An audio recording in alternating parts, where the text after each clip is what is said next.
Hi all, എല്ലാവർക്കും അൺഅക്കാഡമിയുടെ let's crack Kerala exams എന്ന YouTube ചാനലിലേക്ക് സ്വാഗതം. നമ്മൾ ഡിസ്കസ് ചെയ്തുകൊണ്ടിരുന്നത് ഇന്ത്യൻ ഭരണഘടനയായിരുന്നു. കേരള PSC എക്സാംസിന് വേണ്ടിയിട്ട് നമുക്ക് എങ്ങനെ ഇന്ത്യൻ ഭരണഘടന പഠിച്ചെടുക്കാം എന്നുള്ള കാര്യങ്ങളാണ് നമ്മൾ ഡിസ്കസ് ചെയ്തുകൊണ്ടിരുന്നത്.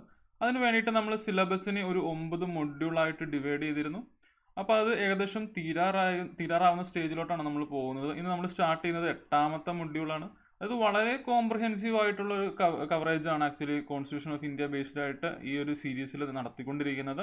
അപ്പോൾ നിങ്ങൾക്ക് വളരെ യൂസ്ഫുൾ ആവുന്ന രീതിയിൽ ഓരോ മൊഡ്യൂൾ ബേസ്ഡ് ആയിട്ടുള്ള മുൻകാല ചോദ്യങ്ങളും കുറേ പ്രാക്ടീസ് ചോദ്യങ്ങളും ഒക്കെ എടുത്ത് നമ്മൾ പഠിച്ചാണ് പോകുന്നത്. എനിവേ ഈ വീഡിയോ നിങ്ങൾ ഏത് സമയത്താണ് കാണുന്നതെന്ന് അറിയില്ല, നിങ്ങൾക്ക് വളരെ യൂസ്ഫുൾ ആവുമെന്ന് കരുതിയാണ് ചെയ്യുന്നത്. കാരണം ഇത് പുതിയൊരു യൂട്യൂബ് ചാനലാണ്, എപ്പോഴാണ് ഇതിനകത്തോട്ട് കൂടുതൽ വ്യൂവേഴ്സ് വരുന്നത് എന്നുള്ളൊരു സ്റ്റേജ് അറിയില്ല. എനിവേ നിങ്ങൾക്ക് വളരെ യൂസ്ഫുൾ ആവുമെന്ന് തന്നെയാണ് വിചാരിക്കുന്നത്. അപ്പോൾ ശ്രദ്ധിക്കുക, ഇന്നത്തെ സെഷനിലോട്ട് എൻ്റർ ചെയ്യുന്നതിന് മുമ്പ് പതിവ് പോലത്തെ അൺഅക്കാഡമിയുടെ ഒരു ഇൻട്രൊഡക്ഷൻ സെഷൻ ഉണ്ടാവും. അതൊരു ഏകദേശം 7-8 മിനിറ്റ് ഉണ്ടാവും. നിങ്ങൾക്ക് വേണമെങ്കിൽ കണ്ടിട്ടുള്ളവരാണെങ്കിൽ വേണമെങ്കിൽ സ്കിപ്പ് ചെയ്യാം. ഒരു കാര്യം നിങ്ങൾ മനസ്സിൽ വെക്കുക, അൺഅക്കാഡമിയുടെ കേരള PSC പ്ലസ് സബ്സ്ക്രിപ്ഷൻ എടുക്കുമ്പോൾ ആഷിഖ് എന്നുള്ളതാണ് ഞാനെന്ന എഡ്യൂക്കേറ്ററിൻ്റെ കോഡ്. ഈ കോഡ് യൂസ് ചെയ്യുകയാണെങ്കിൽ നിങ്ങൾക്ക് 10% ഓഫ് ലഭിക്കുന്നതാണ്. അപ്പം ഞാൻ ജസ്റ്റ് ഒരു ഇൻട്രൊഡക്ഷൻ പറയാം, എന്നിട്ട് നമുക്ക് ഇന്നത്തെ ക്ലാസ്സിലോട്ട് പോകാവുന്നതാണ്. ഓക്കെ, അതിന് ഞാൻ എന്നെ ഒന്ന് പരിചയപ്പെടുത്താം. ഞാൻ ആഷിഖ് മുഹമ്മദ്. ഞാൻ MG യൂണിവേഴ്സിറ്റിയിൽ നിന്നുള്ളൊരു BTech ഗ്രാജുവേറ്റ് ആണ്. കൂടാതെ കറൻറ്റ്ലി കേരള PSC എക്സാംസിന് ട്രെയിനിങ് കൊടുക്കുന്നുണ്ട്. ഓക്കെ, അപ്പോൾ ആദ്യം അൺഅക്കാഡമിയുടെ പ്ലസ് സബ്സ്ക്രിപ്ഷൻ അല്ലെങ്കിൽ കേരള PSC പ്ലസ് സബ്സ്ക്രിപ്ഷൻ നിങ്ങൾ എടുക്കുകയാണെങ്കിൽ നിങ്ങൾക്ക് ലഭിക്കുന്ന ഫീച്ചേഴ്സിനെ കുറിച്ചിട്ടാണ് ഞാൻ ആദ്യം പറയാൻ പോകുന്നത്. ശ്രദ്ധിക്കുക, അൺഅക്കാഡമിയുടെ പ്ലാറ്റ്ഫോമിൽ വരുന്ന കോഴ്സുകളെ നമുക്ക് യൂട്യൂബ് സെഷൻസ്, അതായത് ഇപ്പം നിങ്ങൾക്ക് ഈ വീഡിയോ ഒക്കെ കിട്ടുന്നത് യൂട്യൂബിലൂടെയാണ്. കൂടാതെ സ്പെഷ്യൽ ക്ലാസ്സുകൾ നിങ്ങൾക്ക് ലഭിക്കുന്നതാണ്. സ്പെഷ്യൽ ക്ലാസ്സുകളും ഈ യൂട്യൂബ് സെഷൻസും ആക്ച്വലി നിങ്ങൾക്ക് ഫ്രീ ആയിട്ട് ലഭിക്കുന്ന കണ്ടൻറ്റാണ്. കൂടാതെ പ്ലസ് കാറ്റഗറി കോഴ്സുകളുണ്ട്, അല്ലെങ്കിൽ പ്ലസ് കോഴ്സസിൻ്റെ ഭാഗമായിട്ടാണ് റെഗുലർ കോഴ്സസ് വരുന്നത്. അതായത് നമുക്കിപ്പോൾ ഒരു സ്ഥാപനത്തിൽ ചെല്ലുമ്പോൾ നമുക്കൊരു പരീക്ഷയ്ക്ക് വേണ്ടിയിട്ട് ഇപ്പോൾ LDCക്ക് പഠിക്കാൻ നമ്മൾ പോയിട്ടുണ്ടെങ്കിൽ നമുക്കത് മൊത്തത്തിൽ എടുത്ത് കിട്ടുന്നു എന്ന് പറയുന്ന പോലെ അൺഅക്കാഡമിയുടെ പ്ലാറ്റ്ഫോമിൽ അത്തരത്തിൽ മൊത്തത്തിലുള്ള കോഴ്സുകൾ, അല്ലെങ്കിൽ ഒരു സബ്ജക്റ്റ് റിലേറ്റഡ് ആയിട്ട്, അല്ലെങ്കിൽ ഒരു എക്സാം റിലേറ്റഡ് ആയിട്ടുള്ള മൊത്തത്തിലുള്ള കോഴ്സുകൾ വരുന്നത്, അല്ലെങ്കിൽ ആ കംപ്ലീറ്റ് കോഴ്സ് വരുന്നത് പ്ലസ് കാറ്റഗറി കോഴ്സുകളായിട്ടാണ്. ഈ കോഴ്സ് നിങ്ങൾക്ക് ആക്സസിബിൾ ആണെങ്കിൽ നിങ്ങൾ ചെറിയൊരു ഫീസ് കൊടുക്കേണ്ടി വരും. അപ്പോൾ അതിൻ്റെ ഡീറ്റെയിൽസ് അല്ലെങ്കിൽ ആ ഒരു സബ്സ്ക്രിപ്ഷൻ നിങ്ങൾ എടുക്കുകയാണെങ്കിൽ നിങ്ങൾക്ക് ലഭിക്കുന്ന ഫീച്ചേഴ്സിനെ കുറിച്ചിട്ടാണ് ഞാൻ ആദ്യം പറയാൻ പോകുന്നത്. അപ്പോൾ അൺഅക്കാഡമിയുടെ പ്ലാറ്റ്ഫോമിൽ നിങ്ങൾക്ക് ലഭിക്കുന്ന ഏറ്റവും ഇമ്പോർട്ടൻറ്റ് തിങ് എന്ന് പറഞ്ഞിട്ടുണ്ടെങ്കിൽ ഡെയിലി ലൈവ് ക്ലാസ്സുകളാണ്. അപ്പോൾ ലൈവ് ക്ലാസ്സിൻ്റെ പ്രത്യേകത എന്ന് വെച്ചിട്ടുണ്ടെങ്കിൽ അതും live classes versus manual classes നമുക്ക് എടുക്കാം. അതായത് നമ്മളൊരു സ്ഥാപനത്തിൽ പോകുന്നു, പഠിക്കുന്നു. എന്തൊക്കെയാണ് ഇത് ഇവിടെ രണ്ടിടത്തും നടക്കുന്നത്? മാനുവൽ ക്ലാസ് ആണെങ്കിൽ നമുക്ക് എന്താ, നമ്മളൊരു സാറ് വന്ന് പഠിപ്പിക്കുന്നു, സാറിനോട് നമുക്ക് ഡൗട്ട് ചോദിക്കാം, തിരിച്ച് സാറ് ചോദിക്കുന്ന ചോദ്യങ്ങൾക്ക് നമുക്ക് മറുപടി പറയാം. കൂടാതെ എന്താണ്, ഇടയ്ക്ക് കുറച്ച് തമാശയും കാര്യങ്ങളൊക്കെ ആകും. അപ്പോൾ അങ്ങനെ മൊത്തത്തിലൊരു എൻഗേജിങ് സെഷനാണ് മാനുവൽ ക്ലാസ്സസ്, അല്ലെങ്കിൽ നോർമലി ഒരു നമ്മൾ ഫിസിക്കലായിട്ട് എടുക്കുന്ന ഒരു ക്ലാസ്. ലൈവ് ക്ലാസ്സസിൽ എന്തൊക്കെയുണ്ട് ഇതുമായിട്ട് കമ്പയർ ചെയ്യുമ്പോൾ? എന്താണ്, ഒരു സാറ് വരുന്നു, സാറ് പഠിപ്പിക്കുന്നു, സാറിനോട് നിങ്ങൾക്ക് ഡൗട്ട് ചോദിക്കാം. അത് പക്ഷേ ചാറ്റിലൂടെയാണെന്ന് മാത്രമേ ഉള്ളൂ. ഇനി സാറ് ചോദിക്കുന്ന ചോദ്യങ്ങൾക്ക് നിങ്ങൾക്ക് ഉത്തരം നൽകാം. എങ്ങനെയായിരിക്കും? പോളിലൂടെ ആയിരിക്കും. കൂടാതെ നിങ്ങൾക്ക് സാറിനോട് എന്തെങ്കിലും കമൻ്റൊക്കെ പറയാം, സാറിനോട് സാറിൻ്റെ സ്ട്രാറ്റജി അല്ലെങ്കിൽ അങ്ങനെ കാര്യങ്ങളൊക്കെ സംസാരിക്കാം. അപ്പോൾ മൊത്തത്തിൽ മാനുവൽ ക്ലാസ്സും ലൈവ് ക്ലാസ്സും തമ്മിലുള്ള ഏക വ്യത്യാസം എന്ന് പറഞ്ഞാൽ നിങ്ങൾക്ക് സാറിനെ അല്ലെങ്കിൽ സാറിന് നിങ്ങളെ നേരിട്ട് കാണാൻ കഴിയില്ല എന്നുള്ളൊരു വ്യത്യാസം മാത്രമേ ഉള്ളൂ. പക്ഷേ ഈ ഒരു ഡിഫറൻസ് മനസ്സിലാക്കുക, നിങ്ങളൊരു മാനുവൽ ക്ലാസ്സിൽ നിങ്ങൾക്ക് ലഭിക്കുന്ന എല്ലാ കാര്യങ്ങളും ലൈവ് ക്ലാസ്സസിൽ നിങ്ങൾക്ക് ലഭിക്കുന്നതാണ്, അല്ലെങ്കിൽ ആ ഇൻട്രാക്ഷൻ മാക്സിമം കൊണ്ടുവരുന്നതാണ് അൺഅക്കാഡമിയുടെ ലൈവ് ക്ലാസ്സുകൾ. ഇപ്പോൾ യൂട്യൂബ് സെഷനിലാണെങ്കിൽ, യൂട്യൂബിൽ ലൈവ് ആണെങ്കിൽ ആക്ച്വലി കമൻറ്റ് മാത്രമേ ഉണ്ടാവുള്ളൂ. അതല്ലെങ്കിൽ ആപ്പിൽ അല്ലെങ്കിൽ വെബ്സൈറ്റിൽ വരുന്ന ലൈവ് ക്ലാസ്സുകൾ വളരെ എൻഗേജിങ് ക്ലാസ്സുകളാണ്. നിങ്ങളൊരു സ്പെഷ്യൽ ക്ലാസ് കണ്ടു നോക്കിയാൽ നിങ്ങൾക്ക് മനസ്സിലാവുന്നതാണ്. ഓക്കെ, അപ്പോൾ നിങ്ങളിങ്ങനെ ഈ ക്ലാസ്സിലൊക്കെ ഇരുന്ന് പഠിച്ച കാര്യങ്ങളെ വിലയിരുത്താൻ വേണ്ടിയിട്ട് ഇപ്പം റെഗുലർ കോഴ്സിൻ്റെ ഭാഗമായിട്ടാണെങ്കിൽ ഓരോ വീക്കിലും മോക്ക് ടെസ്റ്റുകളുണ്ട്. അപ്പോൾ ആ സമയത്ത് നിങ്ങൾക്ക് ആ മോക്ക് ടെസ്റ്റ് അറ്റൻഡ് ചെയ്യാവുന്നതാണ്.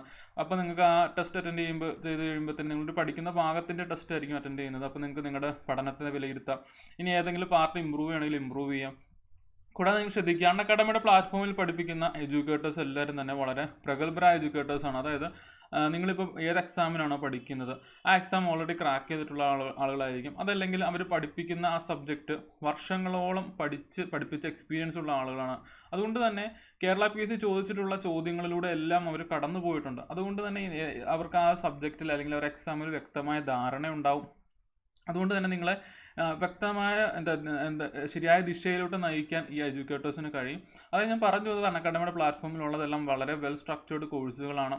കൂടാതെ ഒരു 1 ടൈം സബ്സ്ക്രിപ്ഷൻ വഴി നിങ്ങൾക്ക് അൺഅക്കാഡമിയുടെ പ്ലാറ്റ്ഫോമിലോട്ട് ഒരു അൺലിമിറ്റഡ് ആക്സസ് ആണ് ലഭിക്കുന്നത്. കൂടാതെ ഞാൻ ലൈവ് ക്ലാസ്സുകൾ ഉണ്ടെന്ന് പറഞ്ഞു. അത് ഓൾറെഡി പ്രീ ഷെഡ്യൂൾഡ് ക്ലാസ്സുകളായിരിക്കും, ഇന്ന സമയത്ത് നടക്കുമെന്നുള്ളത് പ്രീ ഷെഡ്യൂൾഡ് ആയിരിക്കും. അപ്പോൾ ആ സമയത്ത് കാരണം ഈ എഡ്യൂക്കേറ്റേഴ്സിനൊക്കെ ചിലപ്പോൾ ഒരു ടെലിഗ്രാം ഹാൻഡിൽ ഉണ്ടാവും, അതിൻ്റെ അകത്ത് ഇന്ന സമയത്ത് ക്ലാസ് നടക്കുമെന്ന് പറയും. അതല്ലെങ്കിൽ അൺഅക്കാഡമിയുടെ ആപ്പിൽ അല്ലെങ്കിൽ വെബ്സൈറ്റിൽ നോട്ടിഫിക്കേഷൻസ് ഉണ്ടാവും. അപ്പോൾ ആ സമയത്ത് നിങ്ങൾ അവൈലബിൾ ആണെങ്കിൽ നിങ്ങൾക്ക് ആ സമയത്ത് കാണാം, അതല്ലെങ്കിൽ പിന്നീടാണെങ്കിലും നിങ്ങൾക്ക് അത് കാണാവുന്നതാണ്. കൂടാതെ നിങ്ങൾക്ക് അറിയാവുന്ന അല്ലെങ്കിൽ നിങ്ങൾക്ക് ഫെമിലിയർ ആയ ഒട്ടനവധി എഡ്യൂക്കേറ്റേഴ്സ് അൺഅക്കാഡമിയുടെ പ്ലാറ്റ്ഫോമിലുണ്ട്. അപ്പോൾ ഇവരുടെയൊക്കെ ക്ലാസ്സുകൾ ഈ സമയത്ത് പ്രത്യേകിച്ച് COVID-19 ടൈമാണ്, നമുക്കൊരു മാനുവൽ ക്ലാസ്സിന് പോകാനുള്ളൊരു നിവൃത്തിയില്ല, അല്ലെങ്കിൽ ലിമിറ്റേഷൻസ് ഉണ്ട്. അപ്പോൾ അതുകൊണ്ട് തന്നെ എന്തുകൊണ്ടും നിങ്ങളുടെ പഠനം മുടങ്ങാതിരിക്കാൻ ഈ ഒരു സാഹചര്യത്തിൽ നിങ്ങൾക്ക് യൂസ് ചെയ്യാവുന്ന ഒരു പ്ലാറ്റ്ഫോമാണ് അൺഅക്കാഡമിയുടെ ഓൺലൈൻ ലേണിംഗ് പ്ലാറ്റ്ഫോം എന്നുള്ളത്. അതുകൊണ്ട് തന്നെ ബാക്ക്ഗ്രൗണ്ടിൽ ഒരുപാട് കാര്യങ്ങൾ അൺഅക്കാഡമി നിങ്ങൾക്ക് വേണ്ടി ചെയ്യുന്നുണ്ട്. കേരളത്തിലെ കേരള PSC സംബന്ധമായിട്ടുള്ള ഏറ്റവും പ്രഗത്ഭരായ എഡ്യൂക്കേറ്റേഴ്സിന് അൺഅക്കാഡമി ഓൺബോർഡ് ചെയ്യാൻ ശ്രമിച്ചുകൊണ്ടിരിക്കുകയാണ്. ഒരുപാട് പേര് ഓൾറെഡി ഇതിൻ്റെ അകത്തുണ്ട്. അപ്പോൾ ഇവരുടെയൊക്കെ ക്ലാസ്സുകൾ അല്ലെങ്കിൽ ഇവരുടെ സേവനങ്ങൾ അല്ലെങ്കിൽ ഇവരുടെ ടിപ്പുകളും ട്രിക്സുകളും അതല്ലെങ്കിൽ ഇവരുടെ എക്സ്പെർട്ടൈസ് ഇതെല്ലാം നിങ്ങൾക്ക് യൂസ് ചെയ്യുക എന്നുള്ളതാണ് നിങ്ങളുടെ ലക്ഷ്യത്തിലോട്ട് എത്താൻ വേണ്ടിയിട്ട്. അപ്പോൾ എന്തുകൊണ്ടും നല്ലൊരു സമയം കൂടിയാണ് നിങ്ങൾക്ക് ഈ ഒരു പ്ലാറ്റ്ഫോം ചൂസ് ചെയ്ത് പഠിക്കാൻ പറ്റുന്നൊരു സമയം. കൂടാതെ എത്രയും പെട്ടെന്ന് കേരള PSC എക്സാംസ് റീസ്റ്റാർട്ട് ചെയ്യും, ആ സമയം കൊണ്ട് നമുക്ക് ഒരുങ്ങിയിരിക്കാം. അപ്പോൾ ഈ പ്രഗത്ഭരായ എഡ്യൂക്കേറ്റേഴ്സിൻ്റെ ഒക്കെ ക്ലാസ്സുകൾ ശ്രദ്ധിക്കുക. ഈ വൺ ടൈം സബ്സ്ക്രിപ്ഷൻ വഴി ഏതെങ്കിലും ഒരു എഡ്യൂക്കേറ്ററിൻ്റെയോ അല്ലെങ്കിൽ ഏതെങ്കിലും ഒരു കോഴ്സോ അല്ല നിങ്ങൾക്ക് ആക്സസ് കിട്ടുന്നത്. അൺഅക്കാഡമിയുടെ പ്ലാറ്റ്ഫോമിൽ കേരള PSC സംബന്ധമായിട്ട് എന്തൊക്കെ കോഴ്സുകളുണ്ടോ അതെല്ലാം നിങ്ങൾക്ക് ലഭ്യമാവുന്നതാണ്.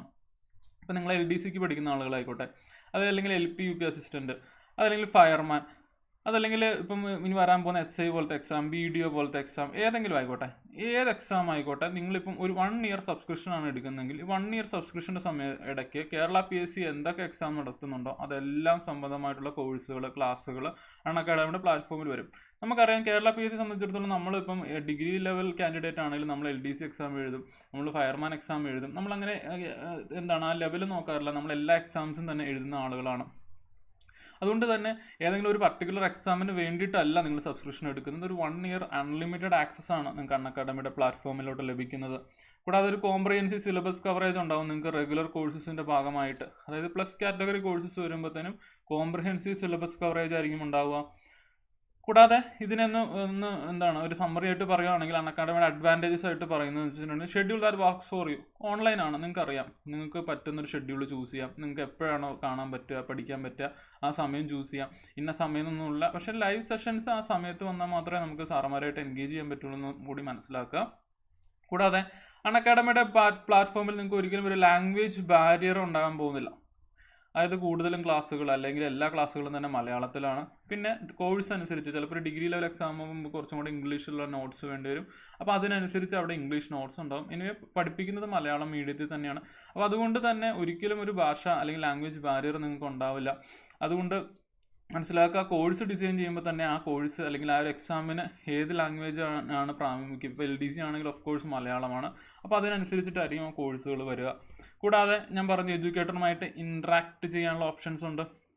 അപ്പോൾ നിങ്ങൾക്ക് കണ്ട് ഇതുപോലത്തെ ഒരു സ്ക്രീൻ വരും, ഇവിടെ നിങ്ങൾക്ക് ചാറ്റ് ചെയ്യാം. എഡ്യൂക്കേറ്റർ അപ്പം ആ ക്ലാസ്സിലൂടെ തന്നെ അതിൻ്റെ മറുപടി പറയും. കൂടാതെ ഈ ഒരു ഇതുപോലത്തെ ഒരു ക്വസ്റ്റ്യൻ ചോദിക്കാം, നിങ്ങൾക്കൊരു ഡൗട്ട് ചോദിക്കാം, നിങ്ങൾക്ക് ഇന്ന സംഭവം ചെയ്തിട്ട് കിട്ടിയില്ല അല്ലെങ്കിൽ ഇന്നത് എന്താണെന്ന് ചോദിക്കാം, ഡൗട്ടുകൾ ചോദിക്കാം. കൂടാതെ എഡ്യൂക്കേറ്റേഴ്സും തിരിച്ച് നിങ്ങളോടും ചോദിക്കും, എന്താണ് ക്വസ്റ്റ്യൻസ് ചോദിക്കും. അപ്പോൾ നിങ്ങൾക്ക് ഉത്തരം പോൾ ചെയ്യാം. അപ്പോൾ അങ്ങനെ വളരെ എൻഗേജിങ് ആയിട്ടുള്ള ലൈവ് സെഷൻസ് ആണ്. കൂടാതെ അൺഅക്കാഡമിയുടെ പ്ലാറ്റ്ഫോമിൽ ടെസ്റ്റ് ചാമ്പ്യൻഷിപ്പുകൾ നടക്കാറുണ്ട്. അതുകൊണ്ട് തന്നെ നിങ്ങൾക്ക് നിങ്ങളുടെ പഠന നിലവാരത്തെ വിലയിരുത്താം. നിങ്ങൾക്ക് ഒരു ഓവറോൾ റാങ്കിങ് നിങ്ങൾക്ക് മനസ്സിലാക്കാൻ കഴിയും. അപ്പോൾ നിങ്ങൾക്ക് ഇന്ന മേഖലയിൽ കൂടുതൽ ഫോക്കസ് കൊടുത്ത് പഠിക്കണമെന്ന് മനസ്സിലാവും. കൂടാതെ ഓരോ ദിവസം എടുക്കുന്ന ക്ലാസ് ബേസ്ഡ് ആയിട്ടുള്ള നോട്ട്സ്, ആ അധ്യാപകരുടെ നോട്ട്സ് നിങ്ങൾക്ക് ഡൗൺലോഡ് ചെയ്തെടുക്കാം. അപ്പോൾ മൊത്തത്തിൽ നിങ്ങൾ ഇതിനകത്ത് സ്പെൻഡ് ചെയ്യാൻ പോകുന്നൊരു എമൗണ്ട്, ആ എമൗണ്ട് മൊത്തത്തിൽ നിങ്ങൾക്ക് റിവാർഡിങ് ആണ്, വേർത്തിയാണ്. അത് നിങ്ങൾക്ക് വൺ ടൈം ഇതൊന്ന് ചൂസ് ചെയ്താൽ നിങ്ങൾക്ക് മനസ്സിലാവുന്നതാണ്. അതിന് മുമ്പ് ഇത് എടുക്കുന്നതിന് മുമ്പ് നിങ്ങൾ സ്പെഷ്യൽ ക്ലാസ്സുകൾ കണ്ടു നോക്കുക, നിങ്ങൾക്ക് വേർത്തിയാണോ എന്ന് നോക്കുക. അതായത് നിങ്ങൾക്ക് ഉപകാരപ്രദമാകുമോ എന്ന് നോക്കിയിട്ട് നിങ്ങൾ സബ്സ്ക്രിപ്ഷനിലോട്ട് വരിക. സബ്സ്ക്രിപ്ഷൻ വളരെ മാർജിനൽ ഫീസാണ്. എപ്പോഴും 1 ഇയർ അല്ലെങ്കിൽ 2 ഇയർ പ്ലാനാണ് ഞാൻ റെക്കമെൻഡ് ചെയ്യുക. കാരണം നിങ്ങൾക്ക് ആ പ്രൈസിങ് ശ്രദ്ധിച്ചാൽ തന്നെ നിങ്ങൾക്ക് മനസ്സിലാവും. നമ്മൾ എപ്പോഴും കേരള PSCനെ അപ്രോച്ച് ചെയ്യുന്നത് കുറച്ച് ലോങ് ടേമിലാണ്. അതുകൊണ്ട് തന്നെ നമുക്ക് അറിയാം ഒരു കൊല്ലം തന്നെ ഇഷ്ടം പോലെ എക്സാംസ് നടക്കാറുണ്ട്. അതുകൊണ്ട് തന്നെ ഏതെങ്കിലും ഒരു എക്സാമിനെ കോൺസെൻട്രേറ്റ് ചെയ്ത് ഇപ്പോൾ നിങ്ങൾ 1 മന്തോ 3 മന്തോ പ്ലാൻ എടുക്കുന്നെങ്കിൽ നിങ്ങൾക്കത് പിന്നെ കൂട്ടണമെങ്കിൽ നിങ്ങൾ ചിലപ്പോൾ 1 വർഷത്തെ അല്ലെങ്കിൽ 2 വർഷത്തെ പൈസ അപ്പോഴേ അടച്ചിട്ടുണ്ടാവും. അപ്പോൾ അതിന് നല്ലതൊരു 1 ഇയർ അല്ലെങ്കിൽ 2 ഇയർ പ്ലാൻ എടുക്കുക. ആ ഒരു 1 ഇയർ അല്ലെങ്കിൽ 2 ഇയറിനുള്ളിൽ നമുക്ക് ജോലി നേടാം. കൂടാതെ നിങ്ങൾക്കിപ്പം ഈ പൈസ മൊത്തത്തിൽ അടയ്ക്കാൻ പറ്റുന്നില്ലെങ്കിൽ EMI ഓപ്ഷൻസ് ഉണ്ട്. അത് അൺഅക്കാഡമിയുടെ ആപ്പിലോ വെബ്സൈറ്റിലോ കയറി കഴിഞ്ഞാൽ നിങ്ങൾക്ക് കാണാൻ പറ്റുന്നതാണ്. അപ്പോൾ ഒരു കാര്യം നിങ്ങൾ ശ്രദ്ധിക്കുക, ഈ ഒരു സബ്സ്ക്രിപ്ഷനിലോട്ട് നിങ്ങൾ വരുമ്പോൾ ആഷിക്കുന്നുള്ളതാണ് ഞാനെന്ന എഡ്യൂക്കേറ്ററിൻ്റെ കോഡ്. ആ കോഡ് യൂസ് ചെയ്യുകയാണെങ്കിൽ നിങ്ങൾക്ക് 10% ഓഫ് ലഭിക്കുന്നതാണ്. അപ്പോൾ ഇത്രയാണ് ഇൻട്രൊഡക്ഷൻ ആയിട്ട് പറയാനുള്ളത്. ഇത് എല്ലാ ക്ലാസ്സിലും പറയാനുള്ള കാരണം ഇൻ കേസ് വീഡിയോ ആദ്യമായിട്ട് കാണുന്നവരാണെങ്കിലാണ്. കൂടാതെ യൂട്യൂബിൽ ഇത് പിച്ചിങ് ചെയ്യണം എന്നുള്ളത് വളരെ നിർബന്ധമുള്ള കാര്യം കൂടിയാണ്. അതുകൊണ്ടാണ് ലെറ്റ്സ് ക്രാക്ക് കേരള എക്സാംസ് എന്നുള്ള യൂട്യൂബ് ചാനലിൻ്റെ ഭാഗമായിട്ട് വരുന്ന ഈ സീരീസിൽ എല്ലാത്തിൻ്റെ ഇൻട്രൊഡക്ഷനായിട്ട് ഇത് പറയേണ്ടി വരുന്നത്. ഓക്കെ, അപ്പോൾ നമുക്ക് ടോപ്പിക്കിലോട്ട് പോകാം. ഇൻട്രൊഡക്ഷൻ കണ്ടിട്ടുള്ളവരാണെങ്കിൽ നിങ്ങൾക്ക് സ്കിപ്പ് ചെയ്യാം കേട്ടോ. ഇത് റെഗുലറായിട്ട് വാച്ച് ചെയ്യുന്ന ഒരാളാണെങ്കിൽ ഒരു 7-8 മിനിറ്റ് നിങ്ങൾക്ക് അറിയാൻ പറ്റും. നിങ്ങൾ ഈ സ്ലൈഡ് നോക്കി വെച്ചാൽ മതി. ഈ സ്ലൈഡ് വെച്ചിട്ടായിരിക്കും ക്ലാസ്സുകൾ സ്റ്റാർട്ട് ചെയ്യുക. ഓക്കെ, അപ്പോൾ ഞാൻ യൂട്യൂബിൽ എടുത്തുകൊണ്ടിരിക്കുന്ന സീരീസ് ഹൈ റിവാർഡിംഗ് സീരീസ് ആണ്. ഇന്ത്യൻ ഭരണഘടന കേരള PSC എക്സാംസിന് വേണ്ടിയിട്ട് പഠിക്കാൻ എത്ര എളുപ്പത്തിൽ പഠിക്കാമെന്നാണ് നമ്മൾ നോക്കിക്കൊണ്ടിരിക്കുന്നത്. 10th ലെവൽ അല്ലെങ്കിൽ 12th ലെവൽ, അതല്ലെങ്കിൽ ഡിഗ്രി ലെവൽ എക്സാം ഏതും ആയിക്കോട്ടെ, ഇതിനെല്ലാം വേണ്ടിയിട്ട് കേരള PSC എക്സാംസിനെ നമുക്ക് എങ്ങനെ അപ്രോച്ച് ചെയ്യാം എന്നുള്ളതാണ്. ഇന്ത്യൻ ഭരണഘടന എന്ന സബ്ജക്റ്റാണ് ഞാൻ പഠിപ്പിക്കുന്നത്. അപ്പോൾ നമ്മൾ കഴിഞ്ഞ ക്ലാസ്സിൽ കണ്ടത് മൊഡ്യൂൾ 7 ആണ്. അതായത് പഞ്ചായത്ത്, മുനിസിപ്പാലിറ്റി, അതുമായിട്ട് ബന്ധപ്പെട്ട കമ്മീഷനുകളൊക്കെയാണ്. വളരെ ചെറിയൊരു മൊഡ്യൂളായിരുന്നു. നമ്മൾ 2 സെഷൻ കൊണ്ട് ആ മൊഡ്യൂൾ കംപ്ലീറ്റ് ചെയ്തു. ഇന്ന് നമ്മൾ സ്റ്റാർട്ട് ചെയ്യാൻ പോകുന്നത് മൊഡ്യൂൾ 8 ആണ്. ഈ ഒരു മൊഡ്യൂൾ കൂടെ കഴിഞ്ഞിട്ട് നമുക്ക് ചോദ്യങ്ങൾ ഡിസ്കസ് ചെയ്യാം. കാരണം മറ്റേ ഒരു മൊഡ്യൂൾ മാത്രമായിട്ട് എടുത്ത ചോദ്യങ്ങൾ വളരെ കുറവായിരിക്കും. അതുകൊണ്ട് ഒരു സെഷനായിട്ട് എടുക്കാനുള്ളത് കുറവായിരിക്കും. അതുകൊണ്ട് ഈ ഒരു മൊഡ്യൂളും കൂടെ ഡിസ്കസ് ചെയ്തിട്ട് നമുക്ക് ചോദ്യങ്ങളിലോട്ട് വരാം. അപ്പോൾ ശ്രദ്ധിക്കുക, ഇത് വളരെ വലിയൊരു മൊഡ്യൂളാണ്. കാരണം ആകെ ഒരു 4 പോയിന്റ് ഉള്ളെങ്കിലും അത്യാവശ്യം നല്ല രീതിയിൽ ഇമ്പോർട്ടൻ്റ് ആയിട്ടുള്ള മൊഡ്യൂളാണ്. വളരെയധികം ചോദ്യങ്ങൾ വന്ന് കണ്ടിട്ടുള്ള മൊഡ്യൂളാണ്. എന്തൊക്കെയാണ് നമ്മൾ ഈ മൊഡ്യൂളിൽ പഠിക്കുക എന്ന് നോക്കാം. ഭരണഘടനാ സ്ഥാപനങ്ങൾ. എന്താണ് ഭരണഘടനാ സ്ഥാപനങ്ങൾ? ഒന്നുമില്ല, ഭരണഘടനയിൽ പറയുന്ന സ്ഥാപനങ്ങൾ എന്ന് നിങ്ങൾ പഠിച്ചാൽ മതി. Constitutional bodies. ഒരു എക്സാമ്പിൾ പറഞ്ഞിട്ടുണ്ടെങ്കിൽ ഇലക്ഷൻ കമ്മീഷൻ നമ്മൾ കേട്ടിട്ടുണ്ട്. യൂണിയൻ പബ്ലിക് സർവീസ് കമ്മീഷൻ അല്ലെങ്കിൽ UPSC നമ്മൾ കേട്ടിട്ടുണ്ട്. ഫിനാൻസ് കമ്മീഷൻ നമ്മൾ കേട്ടിട്ടുണ്ട്. Attorney general, advocate general, comptroller and auditor general, national commission for scheduled caste, national commission for scheduled tribes, national commission for backward classes.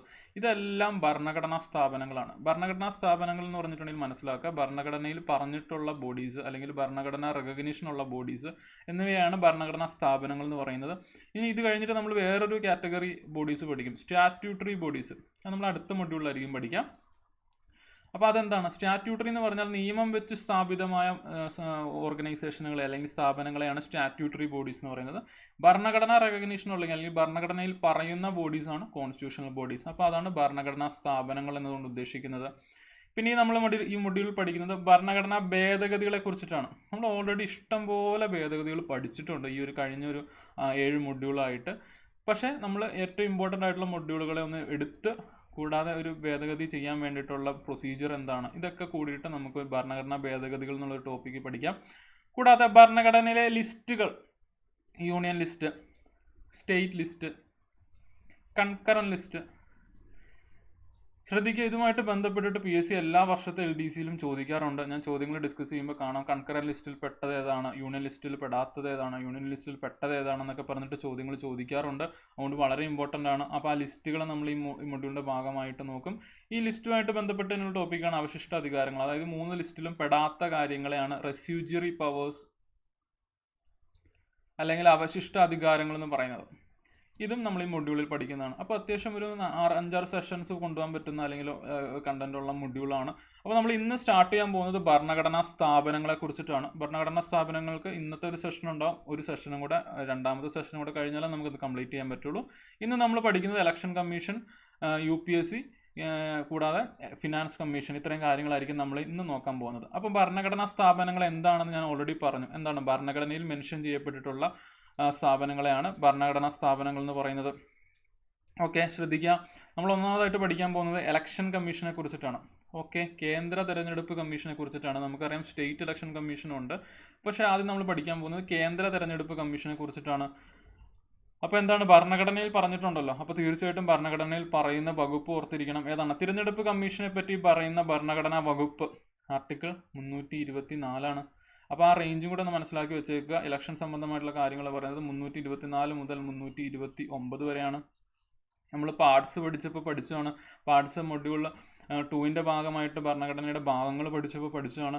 Article 324 മുതൽ 329 വരെയാണ്. ഞാനൊരു homework തരാം. ഇത് പറയുന്ന പാർട്ട് ഏതാണെന്ന് നിങ്ങളൊന്ന് ഹോംവർക്ക് ഒന്ന് കണ്ടുപിടിക്കാൻ ശ്രമിക്കുക. ഞാൻ ഓൾറെഡി പലതവണ പറഞ്ഞിട്ടുള്ളതാണ്. ആർട്ടിക്കിൾ 324 മുതൽ 329 വരെയാണ് തിരഞ്ഞെടുപ്പിനെ കുറിച്ച് അല്ലെങ്കിൽ ഇലക്ഷനെ കുറിച്ച് പറയുന്ന ഒരു ഭാഗം വരുന്നത്. അതിൽ തന്നെ തെരഞ്ഞെടുപ്പ് കമ്മീഷനെ പറ്റി പറയുന്ന ഭരണഘടനാ വകുപ്പ് ആർട്ടിക്കിൾ 324 ആണ്. മുമ്പ് ചോദിച്ചിട്ടുള്ള ചോദ്യമാണ്, വളരെ ഇമ്പോർട്ടൻ്റ് ആണ്. 324. ഇനി നമുക്ക് നോക്കാം. ഇലക്ഷൻ കമ്മീഷൻ നിലവിൽ വന്നത് 25 ജനുവരി 1950 ആണ്. 2011 മുതൽ ജനുവരി 25 നമ്മൾ നാഷണൽ വോട്ടേഴ്സ് ഡേ അല്ലെങ്കിൽ സമ്മതിദായക ദിനമായിട്ടൊക്കെ ആചരിക്കുന്ന ഡേറ്റ്. അപ്പോൾ ഈ ഒരു സ്ലൈഡിലെ ഏറ്റവും ഇമ്പോർട്ടൻറ്റ് പോയിന്റ് ഇതാണ്. തെരഞ്ഞെടുപ്പ് കമ്മീഷനെ പറ്റി പറയുന്ന ഭരണഘടനാ വകുപ്പ് ആർട്ടിക്കിൾ 324 ആണ്. ഓക്കെ. ഇലക്ഷൻ കമ്മീഷൻ നിലവിൽ വന്നത് 25 ജനുവരി 1950 കൂടാതെ ഇതേ ജനുവരി 25 നമ്മുടെ രാജ്യത്ത് നിലവിൽ നാഷണൽ വോട്ടേഴ്സ് ഡേ അല്ലെങ്കിൽ സമ്മതിദായകരുടെ ദിനമായിട്ട് ആചരിക്കുന്ന അല്ലെങ്കിൽ സെലിബ്രേറ്റ് ചെയ്യുന്ന ഡേറ്റും ഇത് തന്നെയാണ്. അപ്പോൾ ആർട്ടിക്കിൾ 324 വളരെ ഇമ്പോർട്ടൻസ് കൊടുത്ത് നോക്കി പഠിക്കാം. കൂടാതെ ഇലക്ഷൻ കമ്മീഷൻ മേൽനോട്ടം വഹിക്കുന്ന ഇലക്ഷനുകൾ, അതായത് ഇലക്ഷൻ കമ്മീഷൻ ഓഫ് ഇന്ത്യ മേൽനോട്ടം വഹിക്കുന്ന ഇലക്ഷനുകൾ ഏതൊക്കെയാണെന്നുള്ളതാണ് അടുത്ത സ്ലൈഡിൽ ഞാൻ പറഞ്ഞിട്ടുള്ളത്. ഞാൻ ഓൾറെഡി പലതവണ പറഞ്ഞിട്ടുള്ളതാണ്. സ്റ്റിൽ നമുക്ക് വീണ്ടും ഇലക്ഷൻ കമ്മീഷൻ ഡിസ്കസ് ചെയ്യുന്നതുകൊണ്ട് വീണ്ടും പറയാം. എന്തൊക്കെയാണ്? രാഷ്ട്രപതി തെരഞ്ഞെടുപ്പ്, ഉപരാഷ്ട്രപതി തെരഞ്ഞെടുപ്പ്, പാർലമെന്റ് തെരഞ്ഞെടുപ്പ്, അതായത് ലോക്സഭ രാജ്യസഭ തെരഞ്ഞെടുപ്പുകൾ, സംസ്ഥാന നിയമസഭയിലോട്ടുള്ള തെരഞ്ഞെടുപ്പ്, ഇതെല്ലാം മേൽനോട്ടം വഹിക്കുന്നത് ഇലക്ഷൻ കമ്മീഷൻ ഓഫ് ഇന്ത്യ ആണ്. ഇപ്പോൾ സംസ്ഥാന നിയമസഭയിലോട്ടുള്ള തെരഞ്ഞെടുപ്പ് വേണമെങ്കിൽ നമുക്കൊരു ഡൗട്ട് വരാം, സ്റ്റേറ്റ് ഇലക്ഷൻ കമ്മീഷൻ ചെയ്തുകൂടെയെന്ന്. ഓക്കെ. പക്ഷേ സ്റ്റേറ്റ് ഇലക്ഷൻ കമ്മീഷൻ്റെ ഡ്യൂട്ടി എന്താണ്? സ്റ്റേറ്റ് ഇലക്ഷൻ കമ്മീഷൻ്റെ ഡ്യൂട്ടി തദ്ദേശ സ്വയംഭരണ സ്ഥാപനങ്ങളിലോട്ടുള്ള ഇലക്ഷൻ അല്ലെങ്കിൽ ലോക്കൽ സെൽഫ് ഗവൺമെൻറ്റിലോട്ടുള്ള ഇലക്ഷനുകൾ നടത്തുക എന്നുള്ളതാണ് സ്റ്റേറ്റ് ഇലക്ഷൻ കമ്മീഷൻ്റെ ചുമതല. എന്നാൽ കേന്ദ്ര സെൻട്രൽ ഇലക്ഷൻ കമ്മീഷൻ അല്ലെങ്കിൽ ഇലക്ഷൻ കമ്മീഷൻ ഓഫ് ഇന്ത്യ മേൽനോട്ടം വഹിക്കുന്ന ഇലക്ഷനുകൾ ഏതൊക്കെയാണ്? President of India election, vice president of India election, parliament election, state legislature അല്ലെങ്കിൽ സംസ്ഥാന നിയമസഭയിലോട്ടുള്ള ഇലക്ഷനുകൾ. ഓക്കെ. പാർലമെന്റിൽ തന്നെ ലോക്സഭയും രാജ്യസഭയും വരെയും. ലോക്സഭയിൽ ഡയറക്റ്റ് ഇലക്ഷനാണ്. ശ്രദ്ധിക്കുക, രാഷ്ട്രപതി തെരഞ്ഞെടുപ്പ്, ഉപരാഷ്ട്രപതി തെരഞ്ഞെടുപ്പ്, രാജ്യസഭ ഇലക്ഷൻ ഇതൊക്കെ ഇൻഡയറക്റ്റ് ഇലക്ഷനാണ്. അതായത് നമ്മളൊരു പ്രത്യേക മെത്തേഡ് പഠിച്ചായിരുന്നു. ആനുപാതിക പ്രാതിനിധ്യം വഴി കൈമാറ്റം ചെയ്യാവുന്ന ഒരു വോട്ട് എന്നൊരു മെത്തേഡ് ഉപയോഗിച്ചിട്ടാണ് രാഷ്ട്രപതി തെരഞ്ഞെടുപ്പ്, ഉപരാഷ്ട്രപതി തെരഞ്ഞെടുപ്പ്, രാജ്യസഭയിലോട്ടുള്ള തെരഞ്ഞെടുപ്പൊക്കെ നടത്തുന്നത്. ഇതിനും മേൽനോട്ടം വഹിക്കുന്നത് ഇലക്ഷൻ കമ്മീഷൻ ഓഫ് ഇന്ത്യ ആണ്. കൂടാതെ നമ്മൾ ലോക്സഭയിലോട്ട് നമുക്കറിയാം ജനങ്ങൾ ഡയറക്റ്റ്ലി വോട്ട് ചെയ്തിട്ടാണ് ആളുകൾ വരുന്നത്. ആ ഇലക്ഷന് മേൽനോട്ടം വഹിക്കുന്നത് ഇലക്ഷൻ കമ്മീഷൻ ഓഫ് ഇന്ത്യ ആണ്. കൂടാതെ സംസ്ഥാന നിയമസഭയിലോട്ട് നമുക്കറിയാം നമ്മൾ വോട്ട് ചെയ്തിട്ടാണ് ആളുകൾ വരുന്നത്. അപ്പോൾ അങ്ങോട്ടുള്ള ഇലക്ഷനും നേതൃത്വം നൽകുന്നത് ഇലക്ഷൻ കമ്മീഷൻ ഓഫ് ഇന്ത്യയാണ്. എന്നാൽ സ്റ്റേറ്റ് ഇലക്ഷൻ കമ്മീഷൻ തദ്ദേശ സ്വയംഭരണ സ്ഥാപനങ്ങളിലോട്ടുള്ള ഇലക്ഷന് നേതൃത്വം നൽകുന്നു. അപ്പോൾ ആർട്ടിക്കിൾ 324 തിരഞ്ഞെടുപ്പ് കമ്മീഷനെ പറ്റി പറയുന്ന ഭരണഘടനാ വകുപ്പ്. നാഷണൽ വോട്ടേഴ്സ് ഡേ ജനുവരി 25. ആ 2 പോയിന്റ് ഈ സ്ലൈഡിൽ നിന്ന് എടുക്കുക. ഇവിടെ നിന്ന് ഏതൊക്കെ ഇലക്ഷനുകൾ നടത്തുന്നു എന്നുള്ളത് ഞാൻ കൊടുത്തിട്ടുണ്ട്. ഓക്കെ. ഇനി ഇലക്ഷൻ കമ്മീഷൻ്റെ ഒരു ഘടന അല്ലെങ്കിൽ എത്ര ഇലക്ഷൻ കമ്മീഷണർമാരുണ്ട് എന്നൊക്കെ നമുക്ക് ജസ്റ്റ് നോക്കാം.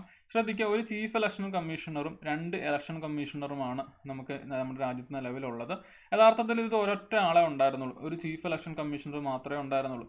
പക്ഷേ ഒരിടയ്ക്ക് നമ്മളതിനെ അദ്ദേഹത്തെ സപ്പോർട്ട് ചെയ്യാൻ വേണ്ടിയിട്ട് 2 ഇലക്ഷൻ കമ്മീഷണറേയും കൂടെ കൊണ്ടുവന്നു. ഏത് സാഹചര്യത്തിലാണെന്ന് വേണമെങ്കിൽ നമുക്ക് ഓർത്തിരിക്കാം. അതായത് നമുക്കറിയാം നേരത്തെ വോട്ട് ചെയ്യാൻ പറ്റുന്നത് 21 വയസ്സാകുമ്പോൾ മാത്രമായിരുന്നു.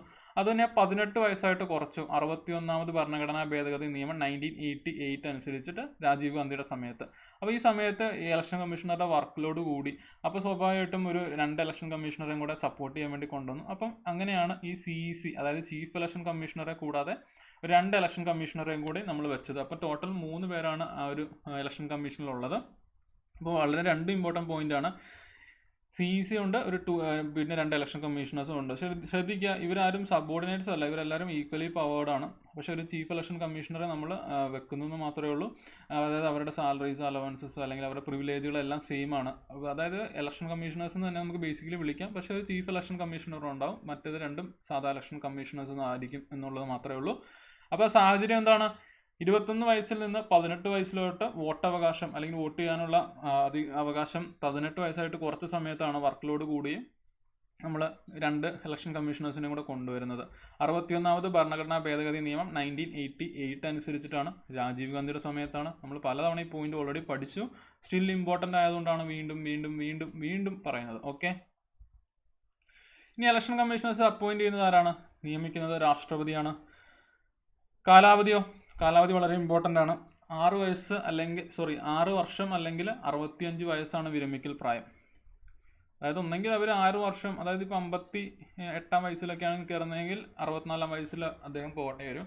അതല്ല ഇപ്പോൾ 60 വയസ്സിലൊക്കെ കയറണമെങ്കിൽ 65 വയസ്സ് വരെ. അതായത് ഒന്നെങ്കിൽ 6 വർഷം അദ്ദേഹത്തിന് ഇലക്ഷൻ കമ്മീഷണറായിട്ട് തുടരാം, അതല്ലെങ്കിൽ 65 വയസ്സ് വരെ ഇലക്ഷൻ കമ്മീഷണറായിട്ട് തുടരാം. അപ്പോൾ 65 വയസ്സാണ് വിരമിക്കൽ പ്രായം. അപ്പോൾ ശ്രദ്ധിക്കുക, 65 വയസ്സ് തന്നെയാണ് സുപ്രീം കോടതി ജഡ്ജിയുടെയും വിരമിക്കൽ പ്രായം. സുപ്രീം കോടതി ജഡ്ജിയുടെ വിരമിക്കൽ പ്രായവും 65 വയസ്സാണ്. പക്ഷേ സുപ്രീം കോടതി ജഡ്ജിക്ക് ഒരു കാലാവധി ഇല്ല, അതായത് ഒരു 6 വർഷം എന്നുള്ളൊരു കാലാവധി ഇല്ല. പക്ഷേ ഇലക്ഷൻ കമ്മീഷൻ വരുമ്പോൾ കാലാവധി ഉണ്ട് 6 വർഷം, അതല്ലെങ്കിൽ 65 വയസ്സാണ് വിരമിക്കൽ പ്രായം. ഇനി ഈ അപ്പോയിന്റ് ചെയ്ത ആളെ നമുക്ക് റിമൂവ് ചെയ്യണമെന്ന് വിചാരിക്കാം. അതായത് ഒരു ഇലക്ഷൻ കമ്മീഷണർ റിമൂവ് ചെയ്യണമെങ്കിൽ എന്താണ്, നമ്മളൊരു ഇംപീച്ച്മെന്റ് പ്രോസസ്സ് തന്നെയാണ് ഉപയോഗിക്കുന്നത്. അതായത് ഒരു സുപ്രീം കോടതി ജഡ്ജിയെ നീക്കം ചെയ്യുന്ന അതേ രീതിയിൽ തന്നെയാണ്. എന്തൊക്കെ കാരണം കൊണ്ടാണ് ഒരു സുപ്രീം കോടതി ജഡ്ജിയെ റിമൂവ് ചെയ്യാൻ പറ്റുന്നത്? ഒന്നെങ്കിൽ എന്താണ്, പ്രൂവ്ഡ് മിസ്ബിഹേവിയർ അല്ലെങ്കിൽ തെളിയിക്കപ്പെട്ട ദുർവൃത്തി, അതല്ലെങ്കിൽ എന്താണ്, ഇൻകപ്പാസിറ്റി അതായത് അപ്രാപ്തി. ഈ 2 കാരണങ്ങൾ കൊണ്ടാണ് നമുക്കൊരു സുപ്രീം കോടതി ജഡ്ജിയെ റിമൂവ് ചെയ്യാൻ പറ്റുന്നത്. അതേ കാരണം കൊണ്ട് തന്നെയാണ് നമുക്കൊരു ഇലക്ഷൻ കമ്മീഷണറെ റിമൂവ് ചെയ്യാൻ പറ്റുന്നത്. അപ്പോൾ ശ്രദ്ധിക്കുക, ഇങ്ങനെ ഒരു സംഭവം ഉണ്ടെങ്കിൽ എന്ത് സംഭവിക്കും? ലോക്സഭയിൽ 100 പേരുടെയും രാജ്യസഭയിൽ 50 പേരുടെ സപ്പോർട്ട് ഉണ്ടെങ്കിൽ ആ പ്രമേയം അവതരിപ്പിക്കാൻ പറ്റുള്ളൂ, അല്ലെങ്കിൽ ആ ഒരു മോഷൻ കൊണ്ടുവരാൻ പറ്റുള്ളൂ. അപ്പോൾ അതിൻ്റെ അകത്ത് ആ സഭാ അധ്യക്ഷൻ ഒരു എൻക്വയറി കമ്മിറ്റിയൊക്കെ വെക്കും. അപ്പോൾ ആ കമ്മിറ്റി പോസിറ്റീവായിട്ടുള്ള അല്ലെങ്കിൽ ഇതിന് അനുകൂലമായിട്ടുള്ളൊരു കാര്യങ്ങളാണ് പറയുന്നതെങ്കിൽ 2 സഭയും, അതായത് 2 സഭകളും പ്രത്യേക ഭൂരിപക്ഷത്തിൽ പാസ്സാക്കിയാൽ ആ സുപ്രീം കോടതി ജഡ്ജി റിമൂവ് ചെയ്യപ്പെടും എന്ന് നമ്മൾ പറഞ്ഞു. അതേപോലെ തന്നെയാണ് നമുക്കൊരു ഇലക്ഷൻ കമ്മീഷണറെ റിമൂവ് ചെയ്യണമെങ്കിലും. അപ്പോൾ ശ്രദ്ധിക്കാം, റിമൂവ് ചെയ്യുന്ന ആരാന്ന് ബേസിക്കലി ചോദിച്ചിട്ടുണ്ടെങ്കിൽ അത് പ്രസിഡന്റ് ആണ്. പക്ഷേ അതിൻ്റെ അകത്ത് ഈ സഭകളുടെ അംഗീകാരം വരണം എന്ന് മാത്രമേ ഉള്ളൂ. പക്ഷേ ബേസിക്കായിട്ട് ചോദിച്ചാൽ റിമൂവ് ചെയ്യുന്നതും അപ്പോയിന്റ് ചെയ്യുന്നതും പ്രസിഡന്റ് ആണ്. ഓക്കെ, ഇനി ഇലക്ഷൻ കമ്മീഷന്റെ പവേഴ്സ് ആൻഡ് ഫങ്ഷൻസ് ആണ് നമ്മൾ പറയാൻ പോകുന്നത്. ശ്രദ്ധിക്കാം, ലോക്സഭ രാജ്യസഭ അംഗങ്ങളുടെ അയോഗ്യതയെ സംബന്ധിച്ച് രാഷ്ട്രപതി ഉപദേശിക്കുക. അതായത് രാഷ്ട്രപതിയാണ് ലോക്സഭ രാജ്യസഭ അംഗങ്ങളുടെ എം പിമാരുടെ അയോഗ്യതയെ സംബന്ധിച്ചിട്ടുള്ള തീരുമാനമെടുക്കുന്നത് രാഷ്ട്രപതിയാണ്. നമ്മൾ ഓൾറെഡി പഠിച്ചതാണ്. പക്ഷേ ആന്റി ഡിഫെക്ഷൻ അല്ലെങ്കിൽ കൂറുമാറ്റ നിരോധന നിയമപ്രകാരമുള്ള അയോഗ്യതയാണെങ്കിൽ അതിൽ തീരുമാനമെടുക്കുന്ന സഭാ അധ്യക്ഷന്മാരായിരിക്കും. അതായത് ലോക്സഭയിലാണെങ്കിൽ സ്പീക്കർ ആയിരിക്കും, രാജ്യസഭയിലാണെങ്കിൽ ചെയർമാനാണെന്ന് നമ്മൾ പഠിച്ചതാണ്. അപ്പം ഇലക്ഷൻ കമ്മീഷന്റെ പ്രത്യേകത എന്ന് വെച്ചിട്ടുണ്ടെങ്കിൽ ലോക്സഭ രാജ്യസഭ അംഗങ്ങളുടെ അയോഗ്യതയെ സംബന്ധിച്ച് രാഷ്ട്രപതിയെ ഉപദേശിക്കുക. അതായത് രാഷ്ട്രപതിക്ക് ഇതുപോലത്തെ ഒരു പ്രശ്നം വന്നിട്ടുണ്ടെങ്കിൽ സ്വാഭാവികമായിട്ട് ഇലക്ഷൻ കമ്മീഷനോട് ചോദിക്കാം. അപ്പോൾ ഇലക്ഷൻ കമ്മീഷൻ ഇന്ന കാര്യങ്ങളൊക്കെ പറയും. അപ്പോൾ അങ്ങനെ ഉപദേശിക്കുക എന്നുള്ളതാണ്. കൂടാതെ രാഷ്ട്രീയ പാർട്ടികൾക്ക് അംഗീകാരം നൽകുന്നതും ചിഹ്നം നൽകുന്നതും ഇലക്ഷൻ കമ്മീഷൻ ഓഫ് ഇന്ത്യയാണ്. കൂടാതെ വോട്ടർ പട്ടിക അല്ലെങ്കിൽ ഇലക്ടറൽ റോള് പ്രസിദ്ധീകരിക്കുക, ഇതൊക്കെ ഇലക്ഷൻ കമ്മീഷന്റെ ഡ്യൂട്ടീസിൽ വരുന്നതാണ്. ഇനി ഇലക്ഷൻ കമ്മീഷനുമായിട്ട് ബന്ധപ്പെട്ടിട്ടുള്ള കുറച്ച് ഫാക്ട്സ് നോക്കിയിട്ടുണ്ടെങ്കിൽ, first election commissioner of India ആരാണ്? സുകുമാർ സെൻ ആണ്. First Malayali to become chief election commissioner ആരാണ്? നമുക്കറിയാം, TN ശേഷനാണ്. First woman chief election commissioner ആരാണ്? VS രമാദേവിയാണ്. ഏറ്റവും കൂടുതൽ കാലം ചീഫ് ഇലക്ഷൻ കമ്മീഷണർ ആയിരുന്നത് ആരാണ്? KV സുന്ദരമാണ്. കറന്റ് CEC ആരാണ്? സുനിൽ അറോറ. 23ാമത് ഇലക്ഷൻ കമ്മീഷണറാണ്, ചീഫ് ഇലക്ഷൻ കമ്മീഷണറാണ് സുനിൽ അറോറയാണ്. അപ്പോൾ ശ്രദ്ധിക്കുക, ഇത്രയും കാര്യങ്ങളാണ് നമ്മൾ ഇലക്ഷൻ കമ്മീഷനുമായിട്ട് ബന്ധപ്പെട്ട് പഠിക്കാൻ പോകുന്നത്. ഏറ്റവും ഇമ്പോർട്ടൻറ്റ് പോയിന്റ് ഇതാണ്. ആർട്ടിക്കിൾ 324 ഇലക്ഷൻ കമ്മീഷൻ അല്ലെങ്കിൽ തിരഞ്ഞെടുപ്പ് കമ്മീഷനെ പറ്റി പറയുന്ന ഭരണഘടനാ വകുപ്പ്. നിലവിൽ വന്നത് 25 ജാനുവരി 1950 അതുകൊണ്ട് തന്നെ 25 ജാനുവരിയാണ് നമ്മൾ സമ്മതിദായകരുടെ ദിനമായിട്ട് അല്ലെങ്കിൽ നാഷണൽ വോട്ടേഴ്സ് ഡേ ആയിട്ട് സെലിബ്രേറ്റ് ചെയ്യുന്നത്. President of India, vice president of India, parliament, സംസ്ഥാന നിയമസഭയിലോട്ടുള്ള ഇലക്ഷൻ, ഇതൊക്കെ മേൽനോട്ടം വഹിക്കുന്ന ഇലക്ഷൻ കമ്മീഷനാണ്. നിലവിൽ അല്ലെങ്കിൽ ഇപ്പോഴത്തെ കോമ്പോസിഷൻ എന്ന് പറഞ്ഞ ഒരു ചീഫ് ഇലക്ഷൻ കമ്മീഷണറും 2 ഇലക്ഷൻ കമ്മീഷണറുമാണ്. 21 വയസ്സിൽ നിന്ന് 18 വയസ്സിലേക്ക് വോട്ടിംഗ് പ്രായം കുറച്ച സമയത്താണ് ഈ ഒരു മാറ്റം കൊണ്ടുവരേണ്ടി വന്നത്. 61ാമത് ഭരണഘടനാ ഭേദഗതി നിയമം 1988 അനുസരിച്ചിട്ടാണ്. രാജീവ് ഗാന്ധിയുടെ സമയത്താണ്. ഇലക്ഷൻ കമ്മീഷണേഴ്സ് നിയമിക്കുന്നത് രാഷ്ട്രപതിയാണ്. അവരുടെ കാലാവധി 6 വർഷം അല്ലെങ്കിൽ 65 വയസ്സ് വരെയാണ്, അല്ലെങ്കിൽ 65 വയസ്സാണ് വിരമിക്കൽ പ്രായം. റിമൂവ് ചെയ്യുന്നത് ഒരു സുപ്രീം കോടതി ജഡ്ജിയെ റിമൂവ് ചെയ്യുന്ന അതേ രീതിയിൽ, അതായത് തെളിയിക്കപ്പെട്ട ദുർവൃത്തി അല്ലെങ്കിൽ അപ്രാപ്തി, ഇതിലേതെങ്കിലും കാര്യങ്ങൾ തെളിയിക്കപ്പെട്ടാൽ നമുക്ക് റിമൂവ് ചെയ്യാനുള്ള കാര്യങ്ങൾ നോക്കാം. പവേഴ്സ് ആൻഡ് ഫങ്ഷൻസ് എന്തൊക്കെയാണ്? ലോക്സഭ രാജ്യസഭ അംഗങ്ങളുടെ അയോഗ്യതയെ സംബന്ധിച്ച് രാഷ്ട്രപതി ഉപദേശിക്കുക. രാഷ്ട്രീയ പാർട്ടികൾക്ക് അംഗീകാരം നൽകുന്നതും ചിഹ്നം നൽകുന്നതും ഇലക്ഷൻ കമ്മീഷനാണ്. വോട്ടർ പട്ടിക പ്രസിദ്ധീകരിക്കുക.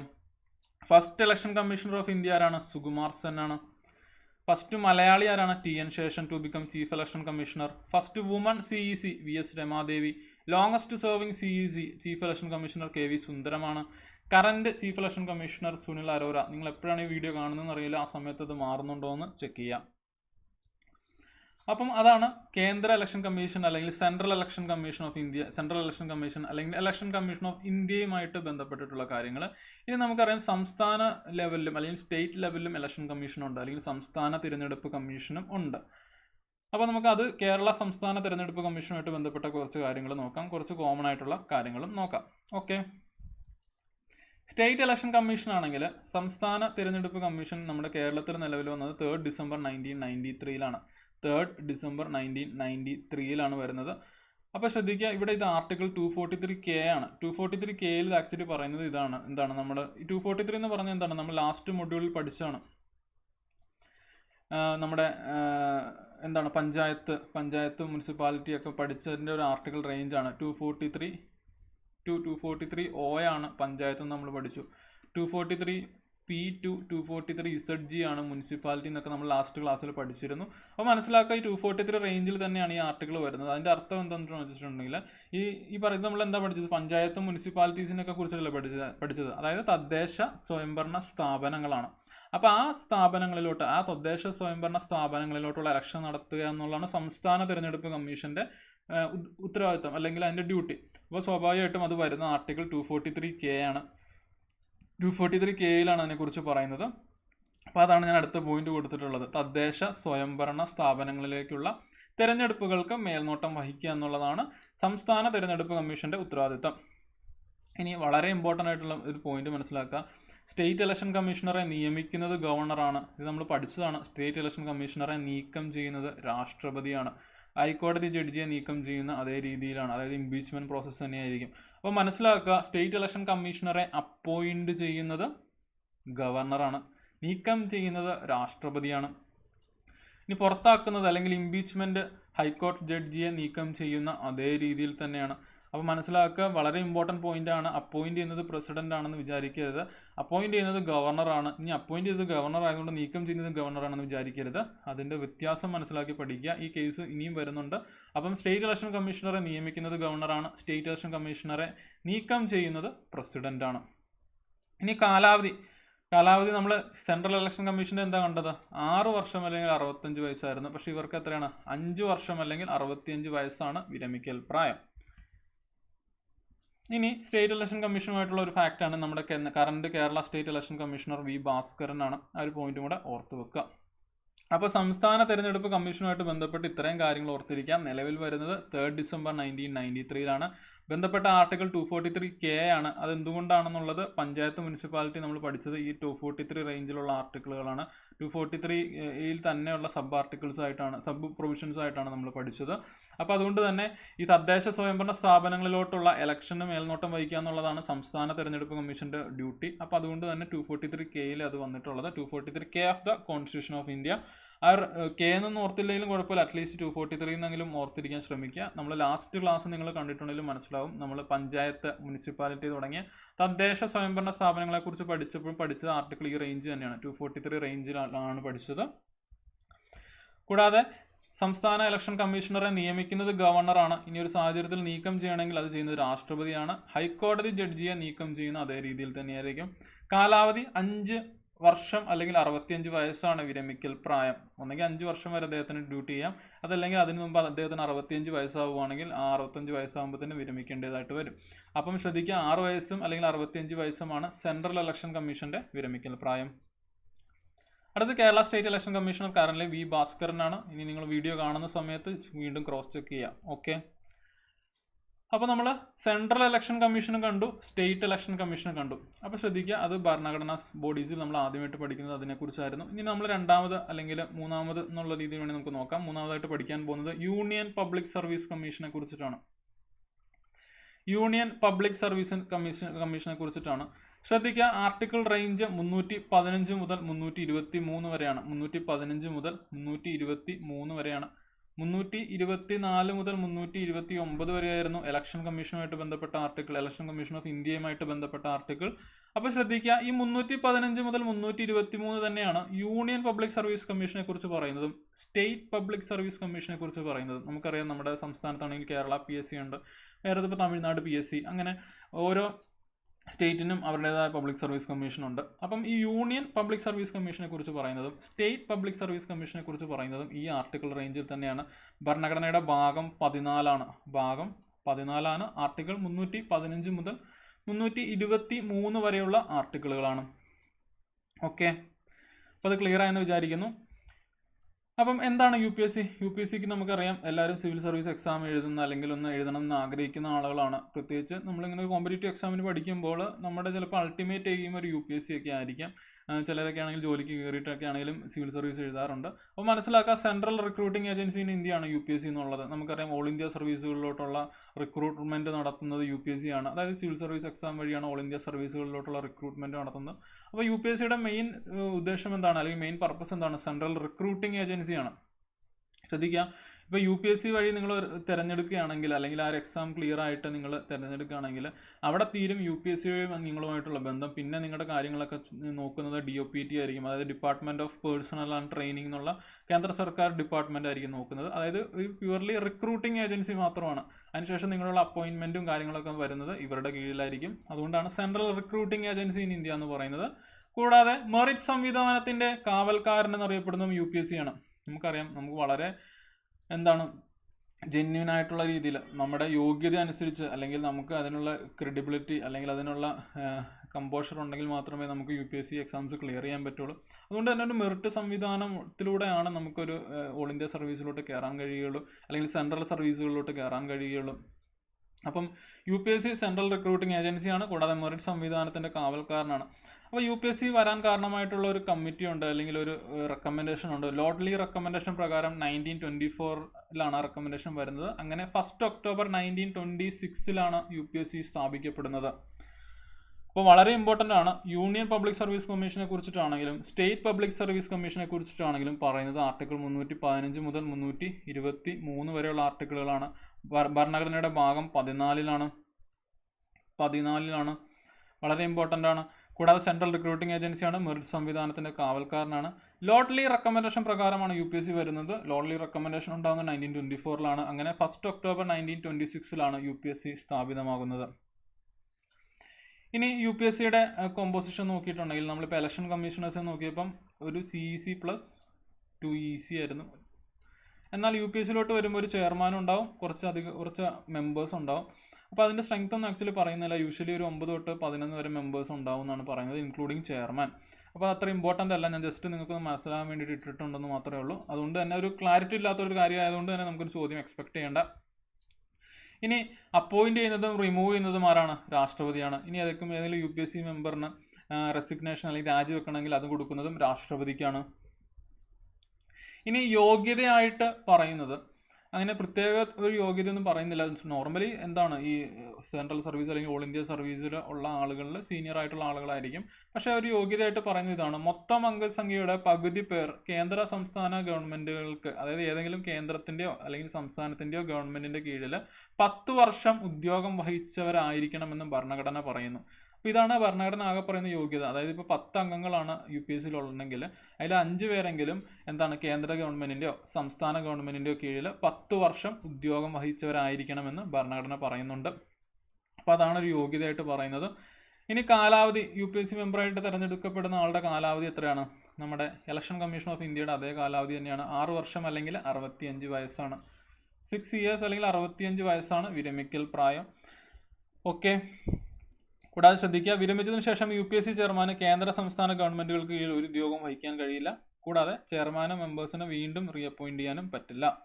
First UPSC chairman sir Ross Barker ആണ്. അതായത് 1926 ഒക്ടോബർ 1 സ്ഥാപിക്കപ്പെടുമ്പോൾ ഉള്ള സമയമാണ് നമ്മൾ പറയുന്നത്, സ്വാതന്ത്ര്യത്തിന് ശേഷമുള്ള സമയമല്ല. ആ സമയത്തെ ഫസ്റ്റ് ചെയർമാനാണ് പറയുന്നത്. കറന്റ് ചെയർമാൻ അല്ലെങ്കിൽ നിലവിലത്തെ UPSC ചെയർമാൻ അരവിന്ദ് സക്സേനയാണ്. ഓക്കെ, അപ്പോൾ UPSC ആയിട്ട് ബന്ധപ്പെട്ട് ഇത്രയും കാര്യങ്ങൾ ഓർത്തിരിക്കുക. ഒരു ഭരണഘടനാ ബോഡിയാണ്, അതുകൊണ്ട് തന്നെ ഭരണഘടനയിൽ ഏത് ആർട്ടിക്കിളാണ് പറയുന്നതെന്ന് ഓർത്തിരിക്കുക. ആർട്ടിക്കിൾ 315 മുതൽ 323 വരെയാണ്. ഇലക്ഷൻ കമ്മീഷൻ ഓഫ് ഇന്ത്യയുടെ എന്തായിരുന്നു, നമ്മൾ 324 വകുപ്പാണ് സ്പെസിഫിക് ആയിട്ട് പറഞ്ഞത്. 324 മുതൽ 329 വരെയാണ് ഇലക്ഷനെ കുറിച്ച് കാര്യങ്ങളും പറയുന്നത്. സ്റ്റേറ്റ് ഇലക്ഷൻ കമ്മീഷൻ ആണെങ്കിൽ 243K ആണെന്ന് നമ്മൾ പഠിച്ചു.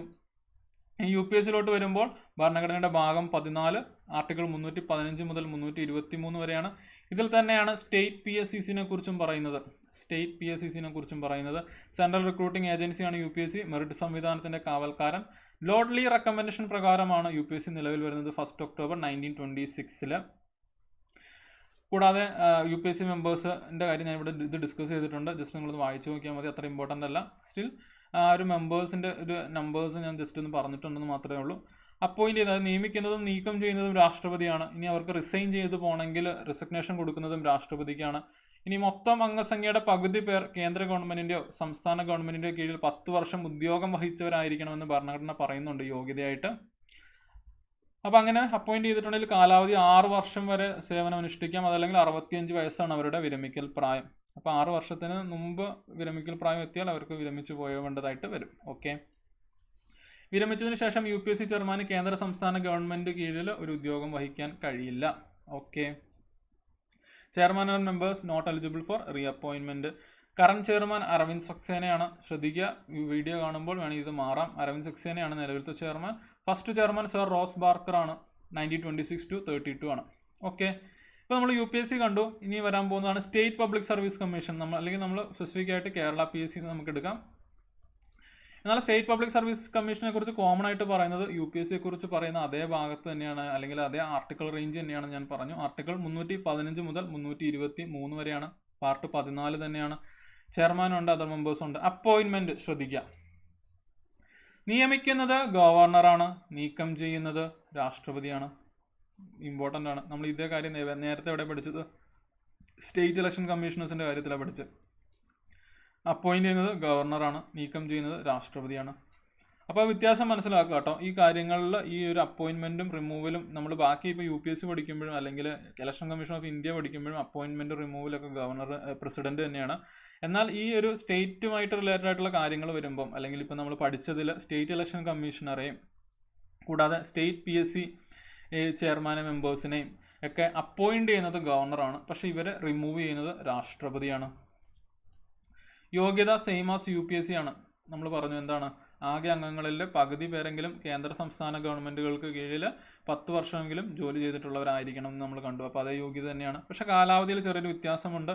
സംസ്ഥാനം വരുമ്പോൾ എപ്പോഴും നമുക്ക് ഹൈക്കോടതിയുടെ വിരമിക്കൽ പ്രായം എത്രയാണ്? 62 ആണ്. സുപ്രീം കോടതിയുടെ വിരമിക്കൽ പ്രായം എത്രയാണ്? 65 ആണ്. അപ്പോൾ സംസ്ഥാനത്തിൻ്റെ കാര്യത്തിലോട്ട് വരുമ്പോഴത്തേനും 6 വർഷം അല്ലെങ്കിൽ 62 വയസ്സ് വരെയാണ് വിരമിക്കൽ പ്രായം. 6 വർഷം അല്ലെങ്കിൽ 62 വയസ്സാണ് വിരമിക്കൽ പ്രായം. യു പി എസ് സി ആണെങ്കിൽ എന്തായിരുന്നു? 6 വർഷം അല്ലെങ്കിൽ 65 വയസ്സായിരുന്നു. ഇത് വരുമ്പോൾ 6 വർഷം അല്ലെങ്കിൽ 62 വയസ്സാണ്. യു പി എസ് സി ആണെങ്കിൽ 6 വർഷം അല്ലെങ്കിൽ 65 വയസ്സായിരുന്നു വിരമിക്കൽ പ്രായം. ഇനി കേരള പി എസ് സിയുമായിട്ട് റിലേറ്റഡ് ആയിട്ടുള്ള 1-2 ഫാക്ട് നോക്കിയിട്ടുണ്ടെങ്കിൽ കറന്റ് ചെയർമാൻ MK സക്കീറാണ്. വീണ്ടും ശ്രദ്ധിക്കുക, വീഡിയോ നിങ്ങൾ കാണുന്ന സമയത്ത് ചിലപ്പോൾ മാറ്റം ഉണ്ടാവാം. ഫസ്റ്റ് ചെയർമാൻ EK വേലായുധനാണ്. കേരള പി എസ് സിയുടെ ഫസ്റ്റ് ചെയർമാൻ EK വേലായുധനാണ്. ഓക്കെ, അപ്പോൾ സ്റ്റേറ്റ് പബ്ലിക് സർവീസ് കമ്മീഷനെ കുറിച്ച് പറയുന്നതും യു പി എസ് സിയെ കുറിച്ച് പറയുന്നതും ഇതേ സെയിം ആർട്ടിക്കിൾ റേഞ്ചാണ്. ആർട്ടിക്കിൾ 315 മുതൽ 323 വരെ. ഭരണഘടനയുടെ ഭാഗം 4 ശ്രദ്ധിക്കുക, സ്റ്റേറ്റ് പി എസ് സിയുടെ ചെയർമാനെയും മെമ്പേഴ്സിനെയും അപ്പോയിൻറ്റ് ചെയ്യുന്നത് ഗവർണറാണ്. എന്നാൽ അവരെ നീക്കം ചെയ്യുന്നത് രാഷ്ട്രപതിയാണ്. വളരെ ഇമ്പോർട്ടൻ്റ് ആണ്. അപ്പോയിൻറ്റ് ചെയ്യുന്നത് ഗവർണറാണ്, നീക്കം ചെയ്യുന്നത് രാഷ്ട്രപതിയാണ്. യോഗ്യത same as you P S C എന്ന് പറഞ്ഞ് കാലാവധിയാണ് അടുത്ത ഇമ്പോർട്ടൻറ്റ് സാധനം. 6 വർഷം അല്ലെങ്കിൽ 62 വയസ്സാണ് വിരമിക്കൽ പ്രായം. Current Kerala P S C chairman MK സക്കീറാണ്.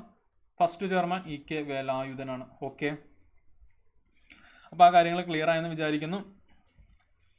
ഇനി ഇന്ന് നമ്മൾ ഡിസ്കസ് ചെയ്യാൻ പോകുന്നത് ലാസ്റ്റ് കോൺസ്റ്റിറ്റ്യൂഷണൽ ബോഡിയാണ്. തീർന്നിട്ടില്ല, ഒരു ഡിസ്കഷനും കൂടെ വരുന്നുണ്ട്. എന്നാൽ മാത്രമേ നമുക്ക് കംപ്ലീറ്റ് ചെയ്യാൻ കഴിയുള്ളൂ. അതായത് comptroller and auditor general, attorney general, advocate general, കൂടാതെ national commission for SCs, STs, backward classes, ഇതൊക്കെ നമുക്ക് ഭരണഘടനാ ബോഡീസാണ്. അതൊക്കെ നമുക്ക് അടുത്ത ക്ലാസ്സിൽ നോക്കാം. അപ്പോൾ ഇന്നത്തെ ലാസ്റ്റ് ബോഡി നമുക്ക് നോക്കാം, ഫിനാൻസ് കമ്മീഷൻ അല്ലെങ്കിൽ ധനകാര്യ കമ്മീഷൻ.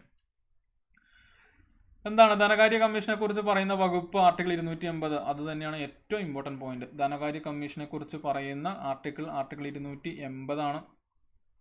ഇലക്ഷൻ കമ്മീഷനെ കുറിച്ച് പറയുന്ന ആർട്ടിക്കിൾ ഏതായിരുന്നു? ആർട്ടിക്കിൾ 324 ആയിരുന്നു. യു പി എസ് സിനെ കുറിച്ച് പറയുന്ന ആർട്ടിക്കിൾ റേഞ്ച് 315 മുതൽ 323 ആയിരുന്നു. ഇപ്പം നമ്മൾ എന്താ പഠിക്കാൻ പോകുന്നത്? ഫിനാൻസ് കമ്മീഷനെ കുറിച്ച് പറയുന്ന ആർട്ടിക്കിൾ 280 ആണ്. ശ്രദ്ധിക്കുക, ഈ ആർട്ടിക്കിളുകളെല്ലാം വളരെ ഇമ്പോർട്ടൻ്റ് ആണ്. സ്റ്റേറ്റ് പി എസ് സി ആണെങ്കിലും യു പി എസ് സി ആണെങ്കിലും ഈ ആർട്ടിക്കിൾ റേഞ്ച് തന്നെയാണ്. 315 മുതൽ 323 വരെയാണ്. ഫിനാൻസ് കമ്മീഷനെ നിയമിക്കുന്നത് അല്ലെങ്കിൽ രൂപീകരിക്കുന്നത് രാഷ്ട്രപതിയാണ്. വീണ്ടും എല്ലായിടത്തും രാഷ്ട്രപതി തന്നെയാണ് റോളായിട്ട് വരുന്നത്. അതുകൊണ്ട് സ്റ്റേറ്റിൻ്റെ കാര്യം വരുമ്പോഴാണ് അതിലൊരു വ്യത്യാസം വരുന്നത്. ബാക്കി എല്ലാ സന്ദർഭങ്ങളിലും രാഷ്ട്രപതി തന്നെയാണ്. ഇനി ഫിനാൻസ് കമ്മീഷൻ്റെ കോമ്പോസിഷൻ നോക്കിയിട്ടുണ്ടെങ്കിൽ 5 പേരടങ്ങുന്നതാണ് ഫിനാൻസ് കമ്മീഷൻ. ചെയർമാനും 4 അംഗങ്ങളും അടക്കം 5 പേരാണ്. ഇവിടെ പക്ഷേ എന്താണ്, ഇവിടെ വേണമെങ്കിൽ റീഅപ്പോയിൻറ്റ് ചെയ്യാം. പക്ഷേ UPSC ചെയർമാനും മെമ്പേഴ്സിനൊന്നും റീഅപ്പോയിൻമെൻറ്റ് എലിജിബിലിറ്റി ഇല്ലായിരുന്നു. പക്ഷേ ഫിനാൻസ് കമ്മീഷൻ്റെ കാര്യത്തിൽ വരുമ്പോൾ അവർ എലിജിബിലിറ്റി ഉണ്ട്. കാലാവധി 5 വർഷമാണ്. അതായത് 5 വർഷത്തേക്കാണ് ധനകാര്യ കമ്മീഷനെ കോൺസ്റ്റിറ്റ്യൂട്ട് ചെയ്യുന്നത്, അല്ലെങ്കിൽ രൂപീകരിക്കുന്നത്. ഇനി ഇവരുടെ ഫംഗ്ഷൻ എന്താണെന്ന് നോക്കിയാലോ. കേന്ദ്രവും സംസ്ഥാനവും തമ്മിലുള്ള നികുതി പങ്കിടുന്നതിനെ കുറിച്ച് രാഷ്ട്രപതിക്ക് നിർദ്ദേശം നൽകുക എന്നുള്ളതാണ്. ബേസിക്കലി കേന്ദ്രത്തിന് കിട്ടുന്ന ടാക്സ് ഫണ്ട് അല്ലെങ്കിൽ അതിൽ നിന്ന് എത്രമാത്രം സംസ്ഥാനങ്ങൾക്ക് പോകണം എന്നുള്ളതിൻ്റെ ഒരു പെർസെൻറ്റേജ് കണ്ടുപിടിക്കുകയാണ് ഫിനാൻസ് കമ്മീഷൻ്റെ ഡ്യൂട്ടി. അപ്പം അതിൻ്റെ കാര്യങ്ങൾ രാഷ്ട്രപതിക്ക് നിർദ്ദേശം നൽകുക എന്നുള്ളതാണ്. അപ്പോൾ അങ്ങനെ നിർദ്ദേശിക്കുന്നത് ആക്ച്വലി ബൈൻഡിങ് ഒന്നുമല്ല. ഗവൺമെൻറ് അങ്ങനെ ചെയ്തേ പറ്റുള്ളൂ എന്നൊന്നുമില്ല. അത് ഒരു ബൈൻഡിങ് ഒന്നുമില്ല, ഒരു അഡ്വൈസറി നേച്ചറാണ് ആ ഒരു റെക്കമെൻഡേഷൻ ഉള്ളത്. ഓക്കെ. അപ്പോൾ ഒന്നാം ധനകാര്യ കമ്മീഷൻ 1951 KC നിയോഗിയായിരുന്നു. വളരെ ഇമ്പോർട്ടൻ്റ് ആണ്.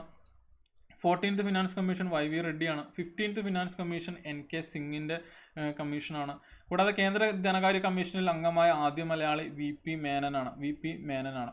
അപ്പോൾ ഫിനാൻസ് കമ്മീഷനാണ് ഇന്ന് നമ്മൾ ലാസ്റ്റായിട്ട് പഠിക്കുന്ന കോൺസ്റ്റിറ്റ്യൂഷണൽ ബോഡി. ധനകാര്യ കമ്മീഷനെ കുറിച്ച് പ്രതിപാദിക്കുന്ന ഭരണഘടനാ വകുപ്പ് ആർട്ടിക്കിൾ 280 ഫിനാൻസ് കമ്മീഷൻ രൂപീകരണം അല്ലെങ്കിൽ അതിനെ നിയമിക്കുന്നത് രാഷ്ട്രപതിയാണ്. 5 പേരടങ്ങുന്നതാണ് ഫിനാൻസ് കമ്മീഷൻ. ഒരു ചെയർമാനും വേറെ 4 അംഗങ്ങളുമാണ് ഉണ്ടാവുക. ഈ അംഗങ്ങൾക്ക് വീണ്ടും ഈ ഫിനാൻസ് കമ്മീഷൻ്റെ ഭാഗമായിട്ട് ആവാൻ കഴിയും. 5 വർഷമാണ് കാലാവധി പറയപ്പെടുന്നത്. വളരെ ഇമ്പോർട്ടൻ്റ് ആണ്. ഫിനാൻസ് കമ്മീഷൻ നമുക്ക് കേൾക്കുമ്പോഴൊക്കെ അറിയാം 5 കൊല്ലത്തേക്കാണ് രൂപീകരിക്കപ്പെടുന്നത്. കൂടാതെ കേന്ദ്രവും സംസ്ഥാനവും തമ്മിലുള്ള നികുതി പങ്കിടുന്നതിനെ കുറിച്ച് രാഷ്ട്രപതിക്ക് നിർദ്ദേശം നൽകുക എന്നുള്ളതാണ് ഇതിൻ്റെ ഫംഗ്ഷൻ.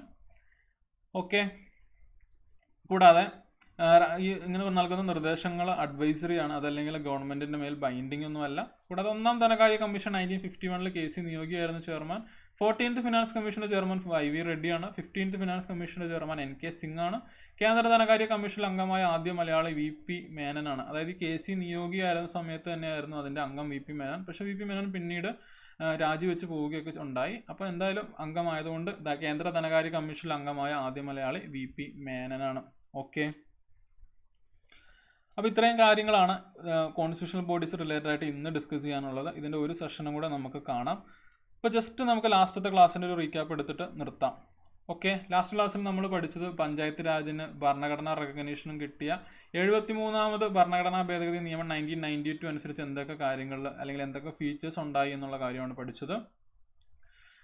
അപ്പം ഈ ഒരു ഭേദഗതി ഓർത്തിരിക്കുക. പഞ്ചായത്ത് രാജ് നിലവിൽ വന്ന ഭേദഗതി 73rd കോൺസ്റ്റിറ്റ്യൂഷണൽ അമെൻമെൻറ്റ് ആക്ട് 1992 അല്ലെങ്കിൽ കോൺസ്റ്റിറ്റ്യൂഷണൽ റെക്കഗ്നീഷൻ കിട്ടിയ ഭേദഗതിയാണ് 73rd കോൺസ്റ്റിറ്റ്യൂഷണൽ അമെൻമെൻറ്റ് ആക്ട് 1992 അനുസരിച്ചിട്ടാണ്. പഞ്ചായത്ത് രാജ് നിയമം നിലവിൽ വന്നത് April 24, 1993 ആണ്. ഈ April 24 തന്നെയാണ് നമ്മൾ പഞ്ചായത്ത് രാജ് ദിനമായിട്ട് സെലിബ്രേറ്റ് ചെയ്യുന്നത്. കൂടാതെ പഞ്ചായത്ത് രാജ് നിയമം പാസ്സാക്കിയ പ്രധാനമന്ത്രി നരസിംഹറാവു ആണ്. അദ്ദേഹത്തിൻ്റെ കാലഘട്ടത്തിലാണ് അത് പാസ്സാക്കപ്പെട്ടത്. ഇനി 73ാമത് ഭരണഘടനാ ഭേദഗതി നിയമം 1992 അനുസരിച്ചിട്ടാണ് പഞ്ചായത്ത് രാജുകൾക്ക് ഭരണഘടനാ റെക്കഗ്നീഷൻ അല്ലെങ്കിൽ കോൺസ്റ്റിറ്റ്യൂഷണൽ സ്റ്റാറ്റസ് കിട്ടിയെന്ന് ഞാൻ പറഞ്ഞു. അപ്പോൾ സ്വാഭാവികമായിട്ടും അത് ചേർക്കപ്പെടുമ്പോൾ ഭരണഘടനയിൽ ഒരു ഭാഗം ചേർക്കപ്പെടും. ഏതാണ് ഭാഗം ചേർത്തത്? ഭാഗം 9 ആണ്. ആർട്ടിക്കിൾ ഏതൊക്കെയാണ്? 243 മുതൽ 243 ആണ്. ഒരു പട്ടിക കൂടി ചേർക്കപ്പെട്ടു, ഷെഡ്യൂൾ 11 അല്ലെങ്കിൽ പട്ടിക 11. അപ്പോൾ എന്താണ് ഇതിൻ്റെ പറയുന്നത്? 29 കാര്യങ്ങൾ, അതായത് പഞ്ചായത്തുകൾക്ക് നിയമം നിർമ്മിക്കാവുന്ന 29 കാര്യങ്ങളെക്കുറിച്ച് പറയുന്നു. ഒരു പോയിന്റ് കൂടെ നമ്മൾ പഠിച്ചു, പഞ്ചായത്ത് രാജ് സ്റ്റേറ്റ് ലിസ്റ്റിൽ ഉൾപ്പെട്ട വിഷയമാണെന്ന് നമ്മൾ പഠിച്ചു. ഇനി പഞ്ചായത്ത് രാജിൻ്റെ ഫീച്ചേഴ്സായിട്ട് നമ്മൾ പറഞ്ഞ എന്താണ്? പ്രധാനപ്പെട്ട ഫീച്ചർ ഗ്രാമസഭയാണ്. അതായത് ഒരു ഏരിയയിലെ ഒരു പഞ്ചായത്ത് ഏരിയയിലെ രജിസ്റ്റേർഡ് വോട്ടേഴ്സിൻ്റെ ഒരു അസംബ്ലിയാണ് ഗ്രാമസഭ എന്നുള്ളത്. ബേസിക്കലി എന്താണ്? പഞ്ചായത്ത് രാജ് സംവിധാനത്തിൻ്റെ അടിസ്ഥാനം എന്ന് പറയുന്നതും ഗ്രാമസഭയാണ്. ഓക്കെ. ഗ്രാമസഭ റിലേറ്റഡ് ആയിട്ടുള്ള ക്വസ്റ്റ്യൻസ് വന്നിട്ടുണ്ട്. നമുക്ക് ക്വസ്റ്റ്യൻസ് ഡിസ്കസ് ചെയ്യാം. കൂടാതെ ആർട്ടിക്കിൾ 243A ഗ്രാമസഭയെക്കുറിച്ച് പറയുന്നത്. ഗ്രാമസഭ സമ്മേളിക്കുന്നതിനുള്ള ക്വോറം 1/10 ആണ്. ഗ്രാമസഭയുടെ അധ്യക്ഷൻ പഞ്ചായത്ത് പ്രസിഡൻ്റാണ്. ഇത് നമ്മൾ കഴിഞ്ഞ ക്ലാസ്സിൽ ഡിസ്കസ് ചെയ്തതാണ്. ബാക്കി പഞ്ചായത്ത് രാജിൻ്റെ ഫീച്ചേഴ്സ് എന്തൊക്കെയാണ്? 3 ടയർ സിസ്റ്റമാണ്. അതായത് 3 തട്ടിലുള്ള വികസനം, ഡിസ്ട്രിക്റ്റ്, ബ്ലോക്ക്, വില്ലേജ്, അങ്ങനെ 3 തട്ടിലുള്ള വികസനമാണ് ഉദ്ദേശിക്കുന്നത്. കൂടാതെ SC/ST റിസർവേഷനെ കുറിച്ച് പറയുന്നുണ്ട്. കൂടാതെ സ്ത്രീകൾക്കുള്ള സംവരണത്തെക്കുറിച്ച് പറയുന്നുണ്ട്. അത് 1/3 കുറയാൻ പാടില്ല എന്നാണ് പറഞ്ഞിട്ടുള്ളത്. കേരളത്തിൽ അത് 50%. കാലാവധി തദ്ദേശ സ്വയംഭരണ സ്ഥാപനങ്ങളോട്ട് തിരഞ്ഞെടുക്കപ്പെട്ടിട്ടുണ്ടെങ്കിൽ കാലാവധി 5 വർഷത്തേക്കാണ്. തദ്ദേശ സ്വയംഭരണ സ്ഥാപനങ്ങളിലേക്ക് മത്സരിക്കാനുള്ള കുറഞ്ഞ പ്രായം 21 വയസ്സാണ്. ഇനി തദ്ദേശ സ്വയംഭരണ സ്ഥാപനങ്ങളിലോട്ടുള്ള ഇലക്ഷന് മേൽനോട്ടം വഹിക്കുന്നത് ആരാണ്? സ്റ്റേറ്റ് ഇലക്ഷൻ കമ്മീഷൻ അല്ലെങ്കിൽ സംസ്ഥാന തിരഞ്ഞെടുപ്പ് കമ്മീഷനാണ്. ആർട്ടിക്കിൾ 243K ഇന്നത്തെ നമ്മുടെ ക്ലാസ്സിൻ്റെ ഫസ്റ്റ് ഡിസ്കഷനാണ്. കൂടാതെ ഫിനാൻസ് കമ്മീഷൻ എന്താണ്? സ്റ്റേറ്റ് ഗവൺമെൻറ്റിന് കിട്ടുന്ന ടാക്സിൻ്റെ ഒരു ഓഹരി തീർച്ചയായിട്ടും തദ്ദേശ സ്വയംഭരണ സ്ഥാപനങ്ങൾക്ക് ലഭിക്കണം. അപ്പോൾ കേന്ദ്ര തലത്തിൽ ധനകാര്യ കമ്മീഷനെ കോൺസ്റ്റിറ്റ്യൂട്ട് ചെയ്യുന്ന പോലെ സംസ്ഥാന ലെവലിലും ഫിനാൻസ് കമ്മീഷനുകൾ വേണം. എന്നാൽ മാത്രമേ ആ പെർസെൻറ്റേജ് കണ്ടുപിടിക്കാൻ പറ്റുള്ളൂ. ഇനി പഞ്ചായത്ത് രാജ് ആപ്ലിക്കബിൾ അല്ലാത്ത സ്റ്റേറ്റുകൾ ഏതൊക്കെയാണ്? നാഗാലാൻഡ്, മേഘാലയ, മിസോറാം. ഇതിൽ ജമ്മു കാശ്മീരും ഉണ്ടായിരുന്നു, പക്ഷേ ജമ്മു കാശ്മീർ ഇപ്പം സ്റ്റേറ്റ് അല്ലാത്തതുകൊണ്ട് ആ ലിസ്റ്റിൽ നിന്ന് പോയി. നാഗാലാൻഡ്, മേഘാലയ, മിസോറാം. പിന്നെ നമ്മൾ ലാസ്റ്റ് ക്ലാസ്സിൽ പഠിച്ചത് നഗരപാലിക നിയമത്തെക്കുറിച്ചിട്ടാണ്. നഗരപാലിക നിയമം എന്ന് പറഞ്ഞിട്ടുണ്ടെങ്കിൽ പഞ്ചായത്ത് രാജ് എന്നുള്ളത് എന്തായിരുന്നു? ഗ്രാമീണ മേഖലകളിലെ തദ്ദേശ സ്വയംഭരണ സ്ഥാപനങ്ങളെ കുറിച്ചിട്ടാണ് പഞ്ചായത്ത് രാജുമായിട്ട് ബന്ധപ്പെട്ട് നമ്മൾ പറഞ്ഞത്. എന്നാൽ ഇതേ സംഭവം നഗരവുമായിട്ട് ബന്ധപ്പെട്ട അല്ലെങ്കിൽ പട്ടണങ്ങളുമായിട്ട് ബന്ധപ്പെട്ട തദ്ദേശ സ്വയംഭരണ സ്ഥാപനങ്ങളെയാണ് നമ്മൾ മുനിസിപ്പാലിറ്റി അല്ലെങ്കിൽ നഗരപാലിക നിയമത്തിൻ്റെ കാറ്റഗറിയിൽ വരുന്നത്. അപ്പോൾ ഇതും ആ സമയത്ത് പാസ്സായി. 74th കോൺസ്റ്റിറ്റ്യൂഷണൽ അമെൻമെൻറ്റ് ആക്ട് 1992 ആണ്. ഓക്കെ, നമ്മൾ കഴിഞ്ഞ ക്ലാസ്സിൽ ഡിസ്കസ് ചെയ്തതാണ്. നഗരപാലിക നിയമം നിലവിൽ വന്നത് 1993 ജൂൺ 1 അപ്പം സ്വാഭാവികമായിട്ടും ഇത് ഭരണഘടനയിലോട്ട് ആഡ് ചെയ്യുമ്പം ഒരു പാർട്ട് ആഡ് ചെയ്യണം. ഏത് ഭാഗം ആഡ് ചെയ്തത്? പാർട്ട് 9A ആണ്. ആർട്ടിക്കിൾ ഏതാണ്? 243P2, 243ZG ആണ്. പട്ടിക ഏതാണ്? 12ാമത്തെ പട്ടികയാണ്. 18 കാര്യങ്ങളിൽ മുനിസിപ്പാലിറ്റികൾക്ക് നിയമനിർമ്മാണം നടത്താനുള്ള കാര്യങ്ങളെക്കുറിച്ച് പറയുന്നു. നേരത്തെ ഇത് 29 കാര്യമായിരുന്നു. പഞ്ചായത്ത് രാജിൻ്റെ പട്ടിക ഏതാണ്? 11 ആയിരുന്നു. പഞ്ചായത്ത് രാജുമായിട്ട് ബന്ധപ്പെട്ട ആർട്ടിക്കിൾ ഏതായിരുന്നു? 243 to 243O ആയിരുന്നു. പഞ്ചായത്തുമായിട്ട് ബന്ധപ്പെട്ട ഭാഗം ഏതായിരുന്നു? 9 ആയിരുന്നു. മുനിസിപ്പാലിറ്റി ആണെങ്കിൽ 9A ആണ്. അപ്പോൾ ആ രീതിയിൽ തന്നെ ആ ഒരു ഓർഡറിൽ പഠിച്ചു വെക്കാൻ ശ്രമിക്കുക. ഓക്കെ, ഇനി ചെറിയ പട്ടണങ്ങളിലാണെങ്കിൽ മുനിസിപ്പൽ കൗൺസിൽ എന്ന് നമ്മൾ പറയും. വലിയ പട്ടണങ്ങളിലാണെങ്കിൽ മുനിസിപ്പൽ കോർപ്പറേഷൻ എന്ന് നമ്മൾ പറയും.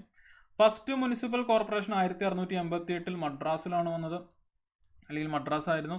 ശ്രദ്ധിക്കുക, വളരെ ഇമ്പോർട്ടൻ്റ് ആണ്, മുൻ ചോദ്യമാണ്. അതിനുശേഷം 1726 മുനിസിപ്പൽ കോർപ്പറേഷൻ ബോംബെ, കൽക്കട്ടയിൽ വരുന്നു. കൂടാതെ നമ്മുടെ father of local self government in India എന്നറിയപ്പെടുന്ന ലോർഡ് റിപ്പൺ ആണ്. അതുകൊണ്ട് തന്നെ ലോർഡ് റിപ്പണിൻ്റെ 1882 റെസൊല്യൂഷനാണ് തദ്ദേശ സ്വയംഭരണ സ്ഥാപനങ്ങളുടെ മാഗ്ന കാർട്ട എന്നറിയപ്പെടുന്നതും ഈ റെസൊല്യൂഷനാണ്. അപ്പോൾ വളരെ ഇമ്പോർട്ടൻ്റ് ആണ്. കൂടാതെ പഞ്ചായത്ത് രാജിൻ്റെ പിതാവ് എന്നറിയപ്പെടുന്ന ആരാണ്? ബൽവന്ത് റായ് മെഹ്തയാണ്. നമ്മൾ പഠിച്ചാണ്, പക്ഷെ അതും ചിലപ്പോൾ ഓപ്ഷനിൽ കാണാം. പക്ഷേ തദ്ദേശ സ്വയംഭരണ സ്ഥാപനങ്ങളുടെ പിതാവ് എന്നറിയപ്പെടുന്നത് ലോർഡ് റിപ്പൺ ആണ്. എന്നാൽ പഞ്ചായത്ത് രാജിൻ്റെ പിതാവ് എന്നറിയപ്പെടുന്നത് ബൽവന്ത് റായ് മെഹ്തയാണ്. അപ്പോൾ ആ ഡിഫറൻസ് മനസ്സിലാക്കി പഠിക്കുക. ഓക്കെ, നമ്മളിപ്പോൾ ഇത്രയും കാര്യങ്ങളാണ് ലാസ്റ്റ് ക്ലാസ്സിൽ ഡിസ്കസ് ചെയ്തത്. ഇന്നത്തെ ഡിസ്കഷൻ ആക്ച്വലി മൊഡ്യൂൾ 8ൻ്റെ സ്റ്റാർട്ടിംഗ് ആയിരുന്നു. ഭരണഘടനാ സ്ഥാപനങ്ങളെ കുറിച്ചിട്ടായിരുന്നു നമ്മൾ ഡിസ്കസ് ചെയ്തത്. എന്തൊക്കെ കാര്യങ്ങൾ നമ്മൾ നോക്കി? ഇലക്ഷൻ കമ്മീഷനെ കുറിച്ചിട്ടാണ് തുടങ്ങിയത്. ആർട്ടിക്കിൾ 324 തിരഞ്ഞെടുപ്പ് കമ്മീഷനെ കുറിച്ച് പറയുന്ന വകുപ്പ്. കൂടാതെ സംസ്ഥാന തിരഞ്ഞെടുപ്പ് കമ്മീഷനെ കുറിച്ച് നമ്മൾ നോക്കി. അതിനുശേഷം UPSCയിലോട്ട് വന്നു. UPSC ആണെങ്കിലും സ്റ്റേറ്റ് PSC ആണെങ്കിലും പറയുന്ന ആർട്ടിക്കിൾ 315 മുതൽ 323 വരെയാണ്. Part 14 323 part 14. അപ്പോൾ UPSCയെ കുറിച്ചിട്ടും സ്റ്റേറ്റ് PSCയെ കുറിച്ചിട്ടുള്ള കാര്യങ്ങൾ നമ്മൾ നോക്കി. ലാസ്റ്റായിട്ട് നമ്മൾ നോക്കിയ ഭരണഘടനാ ബോഡിയാണ് ഫിനാൻസ് കമ്മീഷൻ.